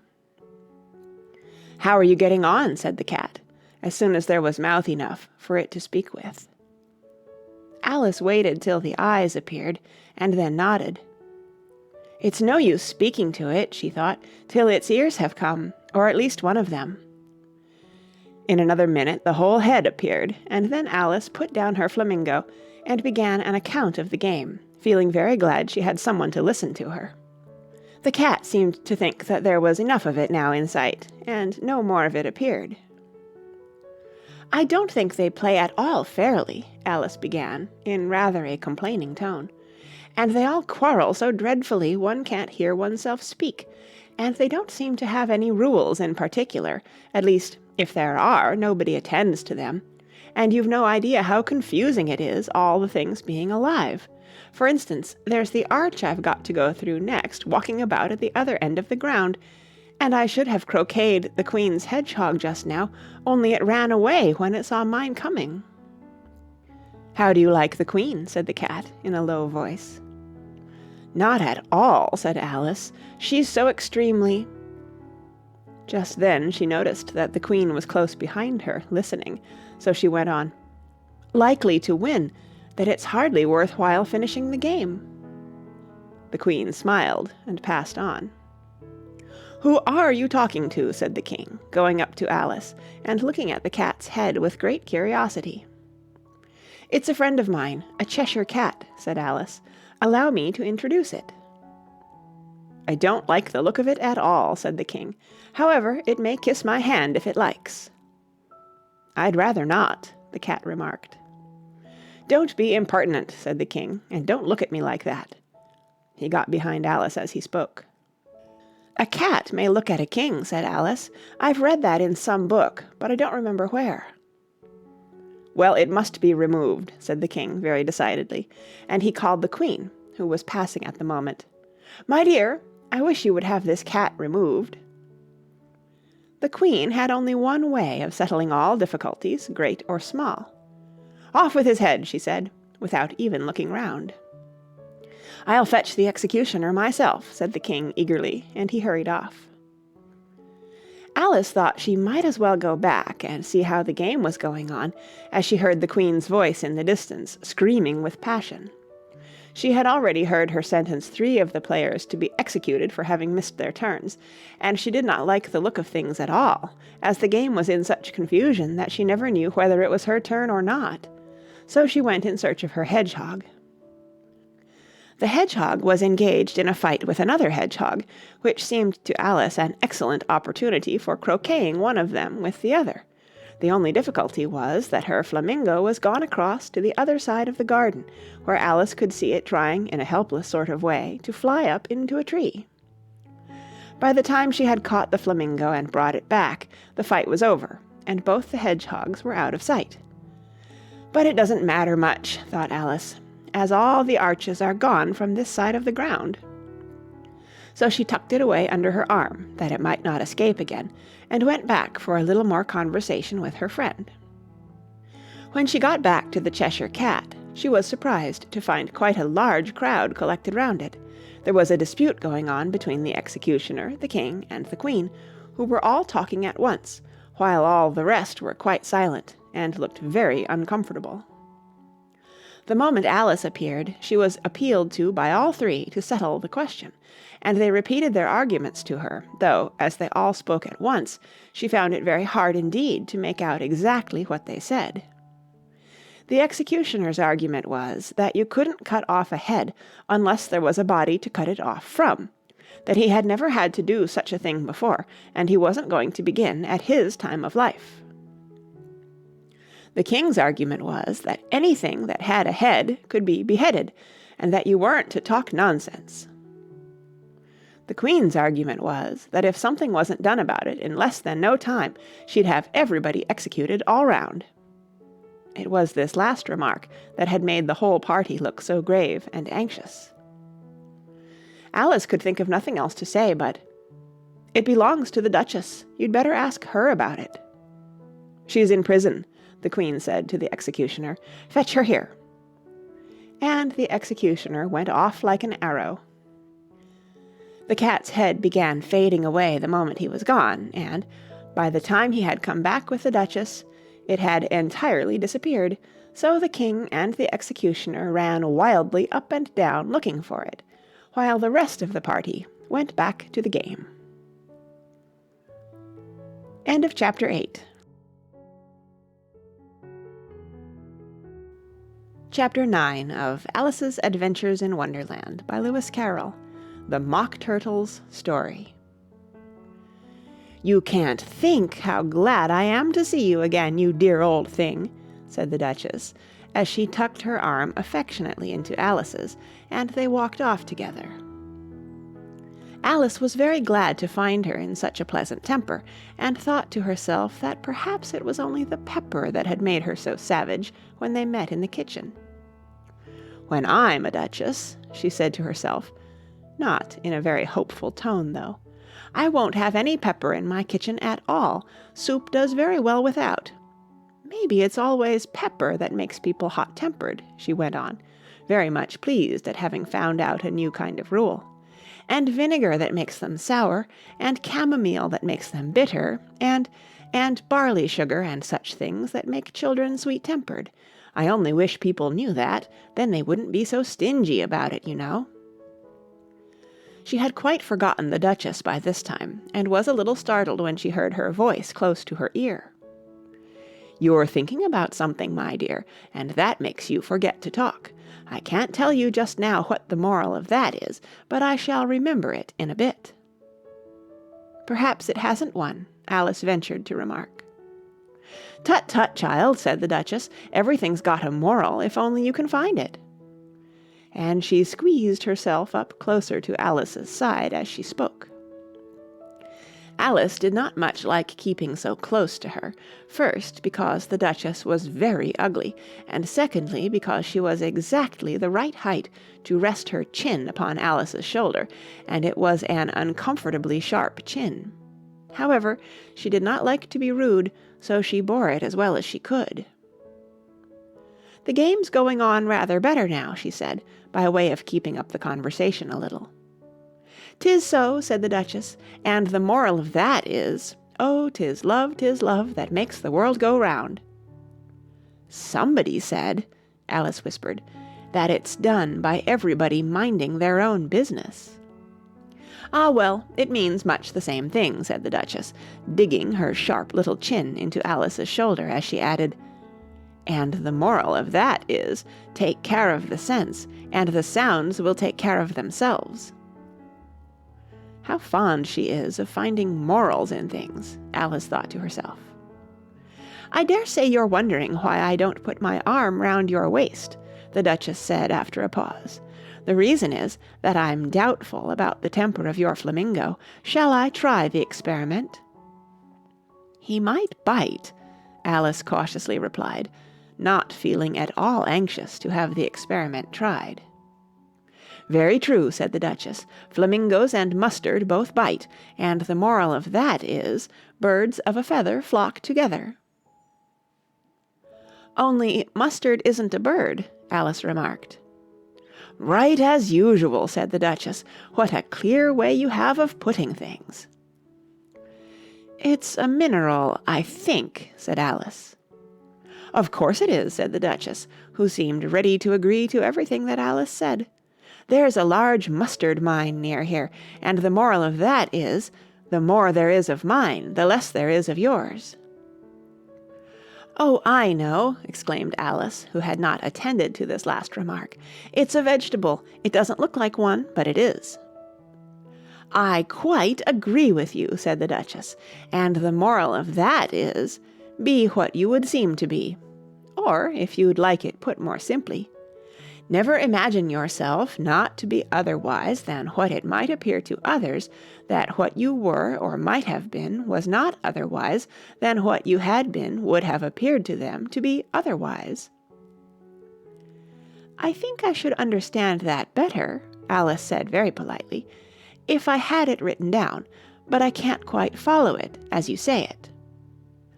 "That's nothing to what I could say if I chose," the Duchess replied in a pleased tone.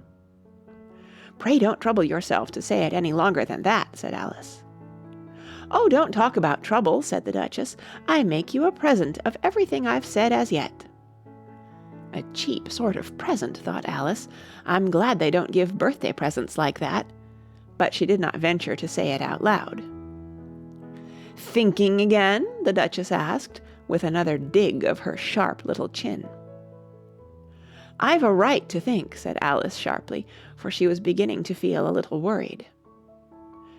"Just about as much right," said the Duchess, "as pigs have to fly, and the But here, to Alice's great surprise, the Duchess's voice died away, even in the middle of her favourite word, moral, and the arm that was linked into hers began to tremble. Alice looked up, and there stood the Queen in front of them, with her arms folded, frowning like a thunderstorm. "A fine day, your Majesty," the Duchess began in a low, weak voice. "Now I give you fair warning," shouted the Queen, stamping on the ground as she spoke. "Either you or your head must be off, and that in about half no time. Take your choice." The Duchess took her choice, and was gone in a moment. "Let's go on with the game," the Queen said to Alice, and Alice was too much frightened to say a word, but slowly followed her back to the Croquet-Ground. The other guests had taken advantage of the Queen's absence, and were resting in the shade. However, the moment they saw her, they hurried back to the game, the Queen merely remarking that a moment's delay would cost them their lives. All the time they were playing, the Queen never left off quarrelling with the other players, and shouting, "Off with his head!" or "Off with her head!" Those whom she sentenced were taken into custody by the soldiers, who of course had to leave off being arches to do this, so that by the end of half an hour or so there were no arches left, and all the players, except the King, the Queen, and Alice, were in custody and under sentence of execution. Then the Queen left off, quite out of breath, and said to Alice, "Have you seen the Mock Turtle yet?" "No," said Alice. "I don't even know what a Mock Turtle is." "It's the thing Mock Turtle soup is made from," said the Queen. "I never saw one or heard of one," said Alice. "Come on then," said the Queen, "and he shall tell you his history." As they walked off together, Alice heard the King say in a low voice to the company generally, "You are all pardoned." "Come, that's a good thing," she said to herself, for she had felt quite unhappy at the number of executions the Queen had ordered. They very soon came upon a griffin lying fast asleep in the sun. If you don't know what a griffin is, look at the picture. "Up, lazy thing," said the Queen, "and take this young lady to see the Mock Turtle, and to hear his history. I must go back and see after some executions I have ordered." And she walked off, leaving Alice alone with the griffin. Alice did not quite like the look of the creature, but on the whole she thought it would be quite as safe to stay with it as to go after that savage queen, so she waited. The Gryphon sat up and rubbed its eyes. Then it watched the queen till she was out of sight. Then it chuckled. "What fun," said the Gryphon, half to itself, half to Alice. "What is the fun?" said Alice. "Why, she," said the Gryphon. "It's all her fancy, that. They never executes nobody, you know. Come on." "Everybody says 'come on' here," thought Alice, as she went slowly after it. "I never was so ordered about in all my life, never." They had not gone far before they saw the Mock Turtle in the distance, sitting sad and lonely on a little ledge of rock, and as they came nearer, Alice could hear him sighing as if his heart would break. She pitied him deeply. "What is his sorrow?" she asked the Gryphon, and the Gryphon answered, very nearly in the same words as before. "It's all his fancy, that. He hasn't got no sorrow, you know. Come on." So they went up to the Mock Turtle, who looked at them with large eyes full of tears, but said nothing. "This here young lady," said the Gryphon, "she wants for to know your history, she do." "I'll tell it her," said the Mock Turtle in a deep hollow tone. "Sit down, both of you, and don't speak a word till I've finished." So they sat down, and nobody spoke for some minutes. Alice thought to herself, "I don't see how he can ever finish if he doesn't begin," but she waited patiently. "Once," said the Mock Turtle at last, with a deep sigh, "I was a real turtle." These words were followed by a very long silence, broken only by an occasional exclamation of "Hrrr!" from the Gryphon, and the constant heavy sobbing of the Mock Turtle. Alice was very nearly getting up and saying, "Thank you, sir, for your interesting story," but she could not help thinking there must be more to come, so she sat still and said nothing. "When we were little," the Mock Turtle went on at last, more calmly, though still sobbing a little now and then, "we went to school in the sea. The master was an old turtle. We used to call him Tortoise." "Why did you call him Tortoise if he wasn't one?" Alice asked. "We called him Tortoise because he taught us," said the Mock Turtle angrily. "Really, you are very dull." "You ought to be ashamed of yourself for asking such a simple question," added the Gryphon, and then they both sat silent and looked at poor Alice, who felt ready to sink into the earth. At last the Gryphon said to the Mock Turtle, "Drive on, old fellow, don't be all day about it," and he went on in these words. "Yes, we went to school in the sea, though you mayn't believe it." "I never said I didn't," interrupted Alice. "You did," said the Mock Turtle.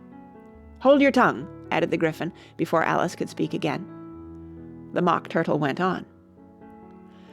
"We had the best of educations. In fact, we went to school every day." "I've been to a day school too," said Alice. "You needn't be so proud as all that." "With extras?" asked the Mock Turtle a little anxiously. "Yes," said Alice. "We learned French and music." "And washing?" said the Mock Turtle. "Certainly not," said Alice indignantly. "Ah, then yours wasn't a really good school," said the Mock Turtle in a tone of great relief. Now at ours they had at the end of the bill, "French, music, and washing, extra."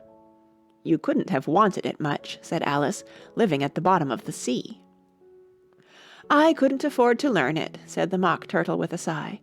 "I only took the regular course." "What was that?" inquired Alice. "Reeling and writhing, of course, to begin with," the Mock Turtle replied, "and then the different branches of arithmetic: ambition, distraction, uglification, and derision." "I never heard of uglification," Alice ventured to say. "What is it?" The Gryphon lifted up both its paws in surprise. "What? Never heard of uglifying?" it exclaimed. "You know what to beautify is, I suppose." "Yes," said Alice doubtfully.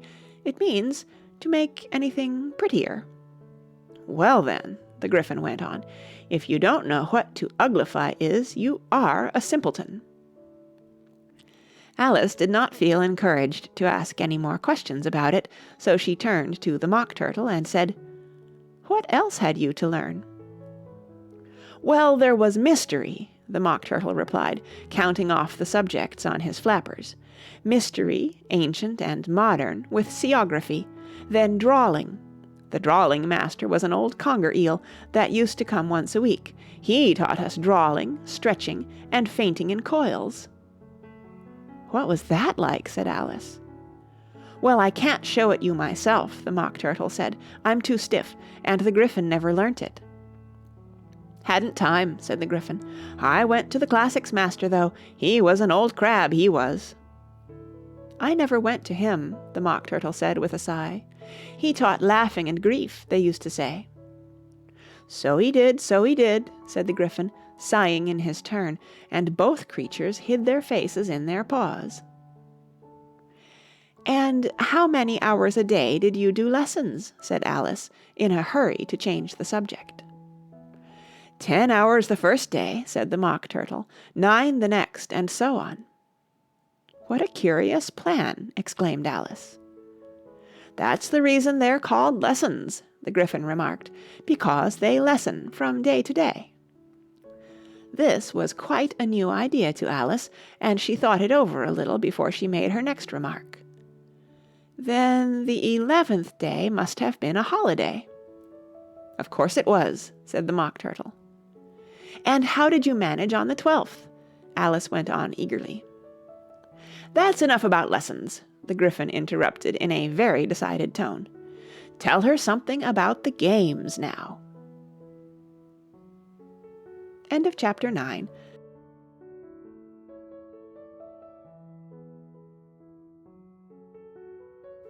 Chapter 10 of Alice's Adventures in Wonderland by Lewis Carroll. The Lobster Quadrille. The Mock Turtle sighed deeply and drew the back of one flapper across his eyes. He looked at Alice and tried to speak, but for a minute or two sobs choked his voice. "Same as if he had a bone in his throat," said the Gryphon, and it set to work shaking him and punching him in the back. At last the Mock Turtle recovered his voice, and, with tears running down his cheeks, he went on again.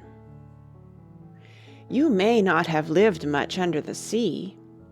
"I haven't," said Alice. "And perhaps you were never even introduced to a lobster." Alice began to say, "I once tasted," but checked herself hastily and said, "No, never." "So you can have no idea what a delightful thing a lobster quadrille is." "No, indeed," said Alice. "What sort of a dance is it?" "Why," said the Gryphon, "you first form into a line along the seashore." "2 lines!" cried the Mock Turtle. "Seals, turtles, salmon, and so on. Then, when you've cleared all the jellyfish out of the way—" "That generally takes some time," interrupted the Gryphon. "You advance twice—" "Each with a lobster as a partner!" cried the Gryphon. "Of course," the Mock Turtle said. "Advance twice, set to partners—" "Change lobsters and retire in same order," continued the Gryphon. "Then, you know," the Mock Turtle went on, "you throw the—" "The lobsters!" shouted the Gryphon, with a bound into the air. "As far out to sea as you can—" "Swim after them!" screamed the Gryphon. "Turn a somersault in the sea!" cried the Mock Turtle, capering wildly about. "Change lobsters again!" yelled the Gryphon at the top of its voice. "Back to land again, and that's all the first figure," said the Mock Turtle, suddenly dropping his voice, and the 2 creatures, who had been jumping about like mad things all this time, sat down again very sadly and quietly, and looked at Alice. "It must be a very pretty dance," said Alice timidly. "Would you like to see a little of it?" said the Mock Turtle. "Very much indeed," said Alice. "Come, let's try the first figure," said the Mock Turtle to the Gryphon. "We can do without lobsters, you know. Which shall sing?" "Oh, you sing," said the Gryphon. "I've forgotten the words." So they began solemnly dancing round and round Alice, every now and then treading on her toes when they passed too close, and waving their forepaws to mark the time, while the Mock Turtle sang this, very slowly and sadly. "Will you walk a little faster?" said a whiting to a snail. "There's a porpoise close behind us, and he's treading on my tail. See how eagerly the lobsters and the turtles all advance. They are waiting on the shingle. Will you come and join the dance? Will you, won't you, will you, won't you, will you join the dance? Will you, won't you, will you, won't you join the dance? You can really have no notion how delightful it will be when they take us up and throw us with the lobsters out to sea." But the snail replied, too far, and gave a look askance. Said he thanked the whiting kindly, but he would not join the dance. Would not, could not, would not, could not join the dance. Would not, could not, would not, could not join the dance. "What matters it how far we go?" his scaly friend replied. "There is another shore, you know, upon the other side. The further off from England, the nearer is to France. Then turn not pale, beloved snail, but come and join the dance. Will you, won't you, will you, won't you join the dance? Will you, won't you, won't you join the dance?" "Thank you. It's a very interesting dance to watch," said Alice, feeling very glad that it was over at last. "And I do so like that curious song about the whiting." "Oh, as to the whiting," said the Mock Turtle, you've seen them, of course." "Yes," said Alice, "I've often seen them at She checked herself hastily. "I don't know where Din may be," said the Mock Turtle, "but if you've seen them so often, of course you know what they're like." "I believe so," Alice replied thoughtfully. "They have their tails in their mouths, and they're all over crumbs." "You're wrong about the crumbs," said the Mock Turtle. "Crumbs would all wash off in the sea, but they have their tails in their mouths, and the reason is—" Here the Mock Turtle yawned and shut his eyes. "Tell her about the reason and all that," he said to the Gryphon. "The reason is," said the Gryphon, "that they would go with the lobsters to the dance, so they got thrown out to sea, so they had to fall a long way, so they got their tails fast in their mouths, so they couldn't get them out again, that's all." "Thank you," said Alice. "It's very interesting. I never knew so much about a whiting before." "I can tell you more than that, if you like," said the Gryphon. "Do you know why it's called a whiting?" "I never thought about it," said Alice. "Why?" "It does the boots and shoes," the Gryphon replied very solemnly. Alice was thoroughly puzzled. "Does the boots and shoes?" she repeated in a wondering tone. "Why, what are your shoes done with?" said the Gryphon. "I mean, what makes them so shiny?" Alice looked down at them and considered a little before she gave her answer. "They're done with blacking, I believe." "Boots and shoes under the sea," the Gryphon went on in a deep voice, "are done with a whiting. Now you know." "And what are they made of?" Alice asked in a tone of great curiosity. "Soles and eels, of course," the Gryphon replied rather impatiently. "Any shrimp could have told you that."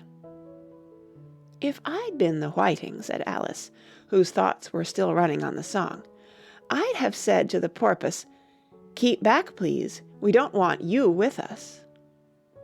"They were obliged to have him with them," the Mock Turtle said. "No wise fish would go anywhere without a porpoise." "Wouldn't it really?" said Alice in a tone of great surprise. "Of course not," said the Mock Turtle. "Why, if a fish came to me and told me he was going on a journey, I should say, 'With what porpoise?'" "Don't you mean purpose?" said Alice. "I mean what I say," the Mock Turtle replied in an offended tone. And the Gryphon added, "Come, let's hear some of your adventures." "I could tell you my adventures beginning from this morning," said Alice a little timidly, "but it's no use going back to yesterday, because I was a different person then." "Explain all that," said the Mock Turtle. "No, no, the adventures first," said the Gryphon in an impatient tone. "Explanations take such a dreadful time." So Alice began telling them her adventures from the time when she first saw the White Rabbit. She was a little nervous about it just at first, the two creatures got so close to her, one on each side, and opened their eyes and mouths so very wide, but she gained courage as she went on. Her listeners were perfectly quiet till she got to the part about her repeating, "You are old, Father William," to the caterpillar, and the words all coming different, and then the Mock Turtle drew a long breath and said, "That's very curious." "It's all about as curious as it can be," said the Gryphon. "It all came different," the Mock Turtle repeated thoughtfully. "I should like to hear her try and repeat something now. Tell her to begin." He looked at the Gryphon as if he thought it had some kind of authority over Alice. "Stand up and repeat, "'Tis the voice of the sluggard,'" said the Gryphon. "How the creatures order one about and make one repeat lessons," thought Alice. "I might as well be at school at once." However, she got up and began to repeat it, but her head was so full of the Lobster Quadrille that she hardly knew what she was saying, and the words came very queer indeed. "'Tis the voice of the Lobster, I heard him declare, you have baked me too brown, I must sugar my hair. As a duck with its eyelids, so he with his nose trims his belt and his buttons, and turns out his toes. When the sands are all dry, he is gay as a lark, and will talk in contemptuous tones of the shark, but when the tide rises and sharks are around, his voice has a timid and tremulous sound." "That's different from what I used to say when I was a child," said the Gryphon. "Well, I never heard it before," said the Mock Turtle, "but it sounds uncommon nonsense." Alice said nothing. She had sat down with her face in her hands, wondering if anything would ever happen in a natural way again. "I should like to have it explained," said the Mock Turtle. "She can't explain it," said the Gryphon hastily. "Go on with the next verse." "But about his toes," the Mock Turtle persisted. "How could he turn them out with his nose, you know?" "It's the first position in dancing," Alice said, but was dreadfully puzzled by the whole thing, and longed to change the subject. "Go on with the next verse," the Gryphon repeated impatiently. "It begins, 'I passed by his garden.'" Alice did not dare to disobey, though she felt sure it would all come wrong, and she went on in a trembling voice. "I passed by his garden, and marked with one eye how the owl and the panther were sharing a pie. The panther took pie crust and gravy and meat, while the owl had the dish as its share of the treat. When the pie was all finished, the owl, as a boon, was kindly permitted to pocket the spoon, while the panther received knife and fork with a growl, and concluded the banquet—" "What is the use of repeating all that stuff?" the Mock Turtle interrupted, "if you don't explain it as you go on. It's by far the most confusing thing I ever heard."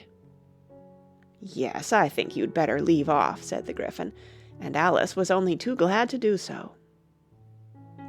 "Shall we try another figure of the Lobster Quadrille?" the Gryphon went on, "or would you like the Mock Turtle to sing you a song?" "Oh, a song, please, if the Mock Turtle would be so kind," Alice replied, so eagerly that the Gryphon said, in a rather offended tone, "No accounting for tastes. Sing her 'Turtle Soup,' will you, old fellow?" The Mock Turtle sighed deeply, and began, in a voice sometimes choked with sobs, to sing this: "Beautiful soup, so rich and green, waiting in a hot tureen. Who for such dainties would not stoop? Soup of the evening, beautiful soup. Soup of the evening, beautiful soup. Beautiful soup, beautiful soup. Soup of the evening, beautiful, beautiful soup." Beautiful soup! Who cares for fish, game, or any other dish? Who would not give all else for 2 pennyworth only of beautiful soup? Pennyworth only of beautiful soup. Beautiful soup, beautiful soup, soup of the evening, beautiful, beautiful soup." "Chorus again!" cried the Gryphon, and the Mock Turtle had just begun to repeat it when a cry of "The trial's beginning!" was heard in the distance.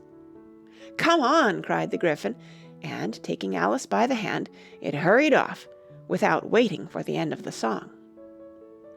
"What trial is it?" Alice panted as she ran, but the Gryphon only answered, "Come on!" and ran the faster, while more and more faintly came, carried on the breeze that followed them, the melancholy words, "Soup of the evening, beautiful, beautiful soup." End of chapter 10.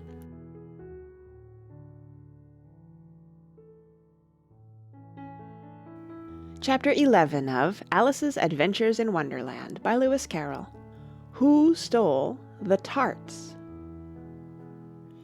The King and Queen of Hearts were seated on their throne when they arrived, with a great crowd assembled about them, all sorts of little birds and beasts, as well as the whole pack of cards. The knave was standing before them in chains, with a soldier on each side to guard him, and near the king was the White Rabbit, with a trumpet in one hand and a scroll of parchment in the other. In the very middle of the court was a table, with a large dish of tarts upon it. They looked so good that it made Alice quite hungry to look at them. "I wish they'd get the trial done," she thought, "and hand round the refreshments." But there seemed to be no chance of this, so she began looking at everything about her to pass away the time. Alice had never been in a court of justice before, but she had read about them in books, and she was quite pleased to find that she knew the name of nearly everything there. "That's the judge," she said to herself, "because of his great wig." The judge, by the way, was the king, and as he wore his crown over the wig (look at the frontispiece if you want to see how he did it), he did not look at all comfortable, and it was certainly not becoming. "And that's the jury box," thought Alice, "and those 12 creatures—" She was obliged to say creatures, you see, because some of them were animals and some were birds. "I suppose they are the jurors." She said this last word 2 or 3 times over to herself, being rather proud of it, for she thought, and rightly too, that very few little girls of her age knew the meaning of it at all. However, jurymen would have done just as well. The 12 jurors were all writing very busily on slates. "What are they doing?" Alice whispered to the Gryphon. "They can't have anything to put down yet before the trial's begun." "They're putting down their names," the Gryphon whispered in reply, "for fear they should forget them before the end of the trial." "Stupid things," Alice began in a loud, indignant voice, but she stopped hastily, for the White Rabbit cried out, "Silence in the court!" and the king put on his spectacles and looked anxiously round to make out who was talking. Alice could see, as well as if she were looking over their shoulders, that all the jurors were writing down "stupid things" on their slates, and she could even make out that one of them didn't know how to spell stupid, and that he had to ask his neighbor to tell him. "A nice muddle their slates'll be in before the trial's over," thought Alice. One of the jurors had a pencil that squeaked. This, of course, Alice could not stand, and she went round the court and got behind him, and very soon found an opportunity of taking it away. She did it so quickly that the poor little juror— it was Bill, the lizard— could not make out at all what had become of it, so, after hunting all about for it, he was obliged to write with one finger for the rest of the day, and this was of very little use, as it left no mark on the slate. "Herald, read the accusation," said the king. On this the White Rabbit blew 3 blasts on the trumpet, and then unrolled the parchment scroll, and read as follows. "The Queen of Hearts, she made some tarts, all on a summer day. The Knave of Hearts, he stole those tarts, and took them quite away." "Consider your verdict," the king said to the jury. "Not yet, not yet," the Rabbit hastily interrupted. "There's a great deal to come before that." "Call the first witness," said the king, and the White Rabbit blew 3 blasts on the trumpet, and called out, "First witness." The first witness was the Hatter. He came in with a teacup in one hand and a piece of bread and butter in the other. "I beg pardon, your Majesty," he began, "for bringing these in, but I hadn't quite finished my tea when I was sent for." "You ought to have finished," said the king. "When did you begin?"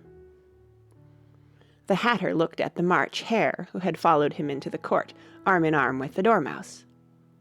14th of March, I think it was," he said. 15th, said the March Hare. 16th, added the Dormouse. "Write that down," the king said to the jury, and the jury eagerly wrote down all 3 dates on their slates, and then added them up, and reduced the answer to shillings and pence. "Take off your hat," the king said to the Hatter. "It isn't mine," said the Hatter. "Stolen!" the king exclaimed, turning to the jury, who instantly made a memorandum of the fact. "I keep them to sell," the Hatter added as an explanation. "I've none of my own. I'm a Hatter." Here the Queen put on her spectacles and began staring at the Hatter, who turned pale and fidgeted. "Give your evidence," said the king, "and don't be nervous, or I'll have you executed on the spot." This did not seem to encourage the witness at all. He kept shifting from one foot to the other, looking uneasily at the Queen, and in his confusion he bit a large piece out of his teacup instead of the bread and butter.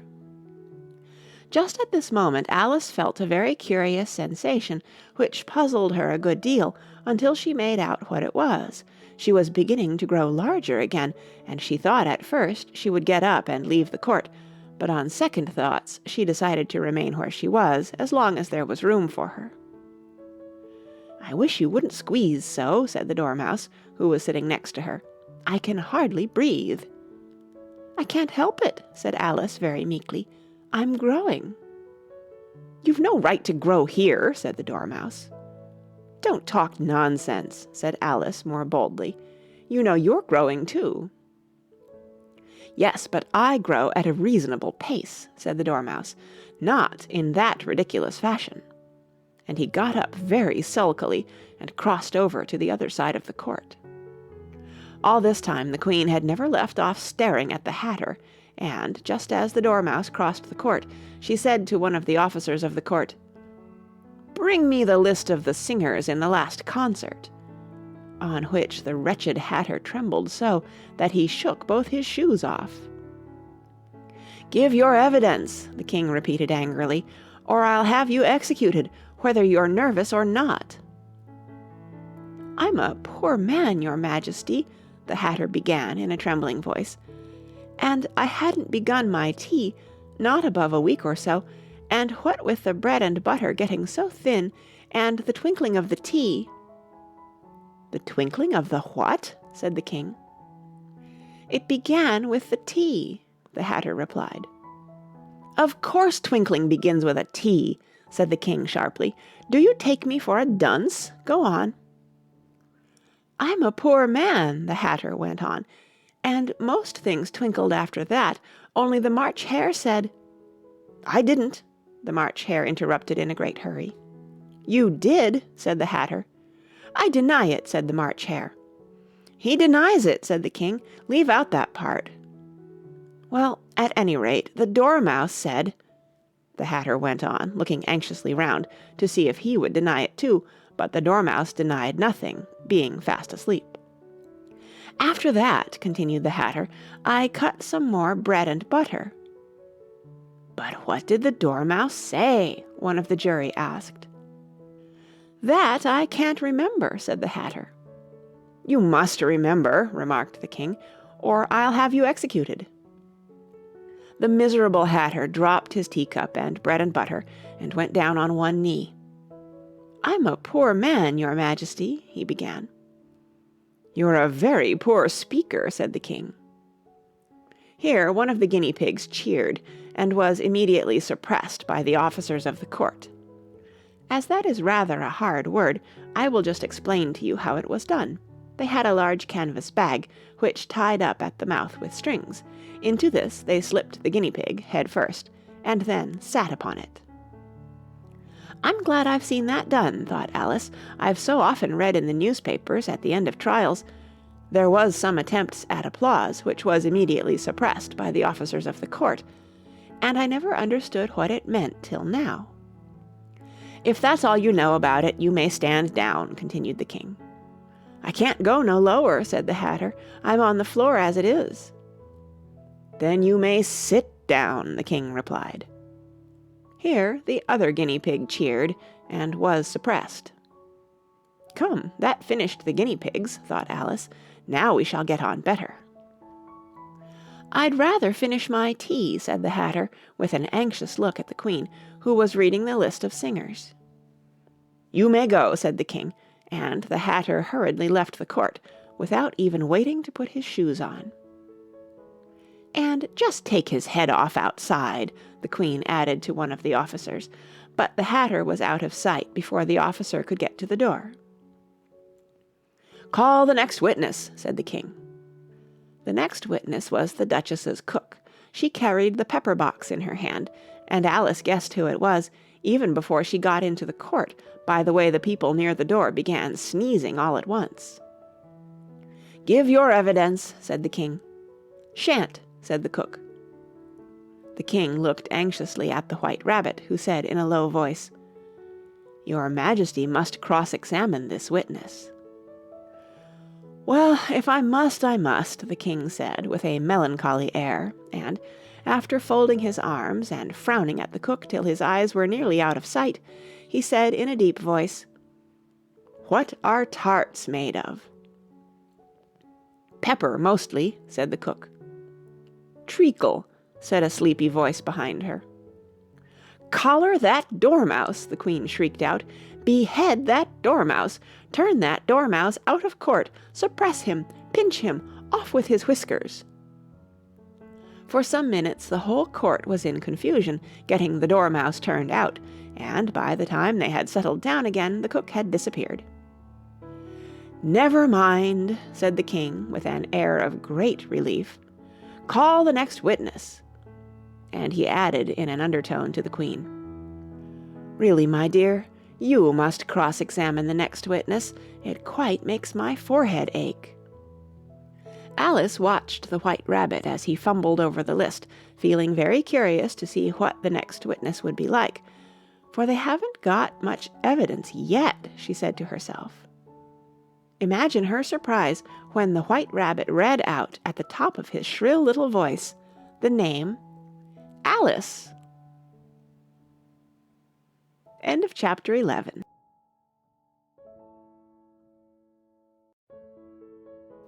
Chapter 12 of Alice's Adventures in Wonderland by Lewis Carroll.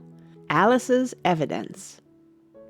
"Here!" cried Alice, quite forgetting in the flurry of the moment how large she had grown in the last few minutes, and she jumped up in such a hurry that she tipped over the jury box with the edge of her skirt, upsetting all the jurymen onto the heads of the crowd below, and there they lay sprawling about, reminding her very much of a globe of goldfish she had accidentally upset the week before. "Oh, I beg your pardon!" she exclaimed in a tone of great dismay, and began picking them up again as quickly as she could, for the accident of the goldfish kept running in her head, and she had a vague sort of idea that they must be collected at once and put back into the jury box, or they would die. "The trial cannot proceed," said the king in a very grave voice, "until all the jurymen are back in their proper places. All," he repeated with great emphasis, looking hard at Alice as he said so. Alice looked at the jury box and saw that, in her haste, she had put the lizard in head downwards, and the poor little thing was waving its tail about in a melancholy way, being quite unable to move. She soon got it out again and put it right. "Not that it signifies much," she said to herself. "I should think it would be quite as much use in the trial one way up as the other." As soon as the jury had a little recovered from the shock of being upset, and their slates and pencils had been found and handed back to them, they set to work very diligently to write out a history of the accident, all except the lizard, who seemed too much overcome to do anything but sit with its mouth open, gazing up into the roof of the court. "What do you know about this business?" the king said to Alice. "Nothing," said Alice. "Nothing whatever?" persisted the king. "Nothing whatever," said Alice. "That's very important," the king said, turning to the jury. They were just beginning to write this down on their slates, when the White Rabbit interrupted. "Unimportant, your Majesty means, of course," he said in a very respectful tone, but frowning and making faces at him as he spoke. "Unimportant, of course I meant," the king hastily said, and went on to himself in an undertone. "Important, unimportant, unimportant, important," as if he were trying which word sounded best. Some of the jury wrote it down important, and some unimportant. Alice could see this, as she was near enough to look over their slates. "But it doesn't matter a bit," she thought to herself. At this moment the king, who had been for some time busily writing in his notebook, cackled out, "Silence!" and read out from his book, "Rule 42. All persons more than a mile high to leave the court." Everybody looked at Alice. "I'm not a mile high," said Alice. "You are," said the king. "Nearly 2 miles high," added the queen. "Well, I shan't go, at any rate," said Alice. "Besides, that's not a regular rule. You invented it just now." "It's the oldest rule in the book," said the king. "Then it ought to be number 1, said Alice. The king turned pale and shut his notebook hastily. "Consider your verdict," he said to the jury in a low, trembling voice. "There's more evidence to come yet, please your Majesty," said the White Rabbit, jumping up in a great hurry. "This paper has just been picked up." "What's in it?" said the queen. "I haven't opened it yet," said the White Rabbit, "but it seems to be a letter written by the prisoner to somebody." "It must have been that," said the king, "unless it was written to nobody, which isn't usual, you know." "Who is it directed to?" said one of the jurymen. "It isn't directed at all," said the White Rabbit. "In fact, there's nothing written on the outside." He unfolded the paper as he spoke, and added, "It isn't a letter, after all. It's a set of verses." "Are they in the prisoner's handwriting?" asked another of the jurymen. "No, they're not," said the White Rabbit, "and that's the queerest thing about it." The jury all looked puzzled. "He must have imitated somebody else's hand," said the king. The jury all brightened up again. "Please, your Majesty," said the knave, "I didn't write it, and they can't prove I did. There's no name signed at the end." "If you didn't sign it," said the king, "that only makes the matter worse. You must have meant some mischief, or else you'd have signed your name like an honest man." There was a general clapping of hands at this. It was the first really clever thing the king had said that day. "That proves his guilt," said the queen.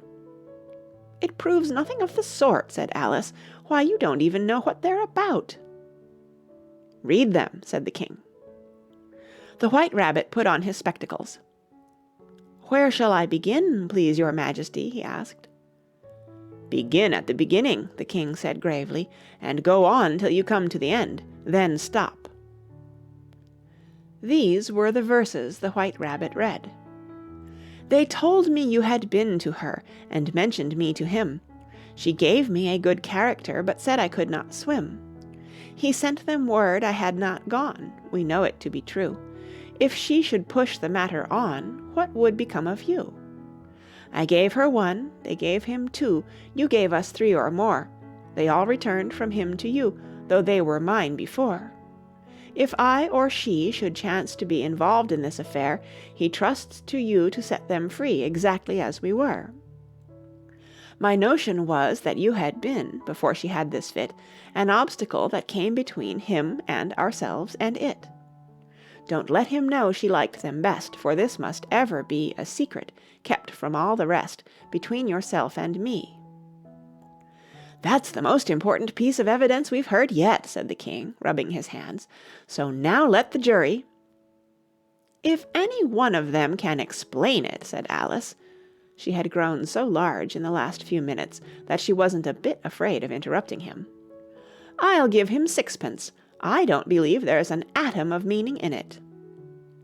The jury all wrote down on their slates, "She doesn't believe there's an atom of meaning in it," but none of them attempted to explain the paper.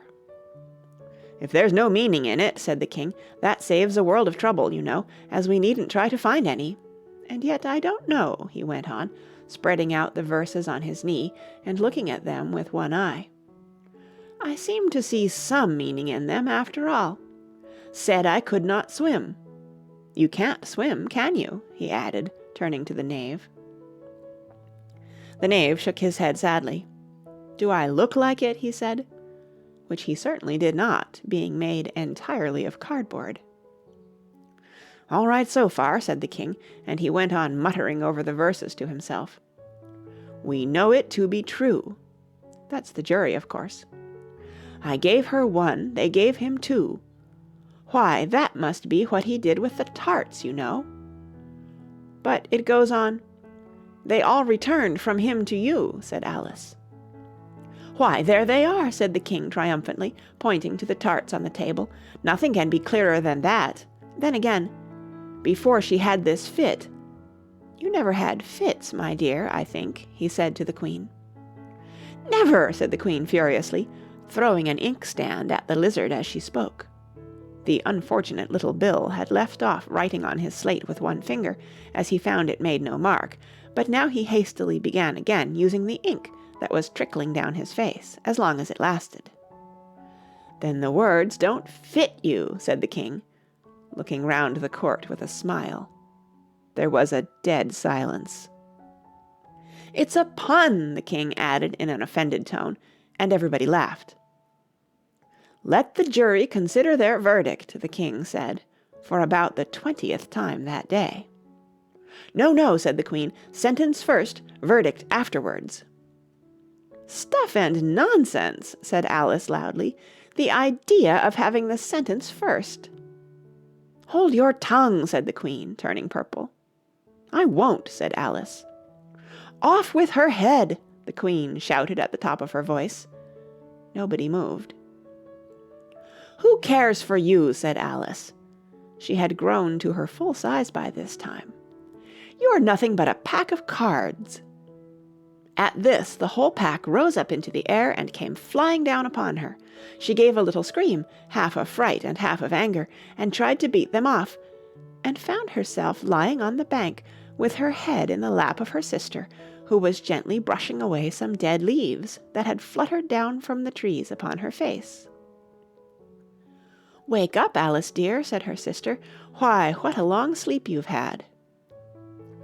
"Oh, I've had such a curious dream," said Alice, and she told her sister, as well as she could remember them, all these strange adventures of hers that you have just been reading about, and when she had finished, her sister kissed her and said, "It was a curious dream, dear, certainly, but now run in to your tea. It's getting late." So Alice got up and ran off, thinking while she ran, as well she might, what a wonderful dream it had been. But her sister sat still just as she left her, leaning her head on her hand, watching the setting sun and thinking of little Alice and all her wonderful adventures, till she too began dreaming after a fashion, and this was her dream. First she dreamed of little Alice herself, and once again the tiny hands were clasped upon her knee, and the bright, eager eyes were looking up into hers. She could hear the very tones of her voice, and see that queer little toss of her head to keep back the wandering hair that would always get into her eyes, and still as she listened, or seemed to listen, the whole place around her became alive with the strange creatures of her little sister's dream. The long grass rustled at her feet as the white rabbit hurried by. The frightened mouse splashed his way through the neighbouring pool.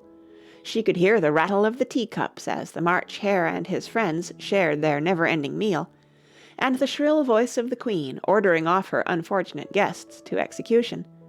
Once more the pig baby was sneezing on the Duchess's knee, while plates and dishes crashed around it. Once more the shriek of the griffin, the squeaking of the lizard's slate pencil, and the choking of the suppressed guinea pigs filled the air, mixed up with the distant sobs of the miserable mock turtle. So she sat on with closed eyes, and half believed herself in Wonderland, though she knew she had but to open them again, and all would change to dull reality. The grass would be only rustling in the wind, and the pool rippling to the waving of the reeds. The rattling teacups would change to tinkling sheep bells, and the Queen's shrill cries to the voice of the shepherd boy, and the sneeze of the baby, the shriek of the griffin, and all the other queer noises would change, she knew, to the confused clamour of the busy farmyard, while the lowing of the cattle in the distance would take the place of the mock turtle's heavy sobs. Lastly, she pictured to herself how this same little sister of hers would, in the aftertime, be herself a grown woman, and how she would keep, through all her riper years, the simple and loving heart of her childhood, and how she would gather about her other little children, and make their eyes bright and eager with many a strange tale, perhaps even with the dream of Wonderland of long ago, and how she would feel with all their simple sorrows, and find a pleasure in all their simple joys, remembering her own child life and the happy summer days. The end. That's the end of Alice's Adventures in Wonderland by Lewis Carroll.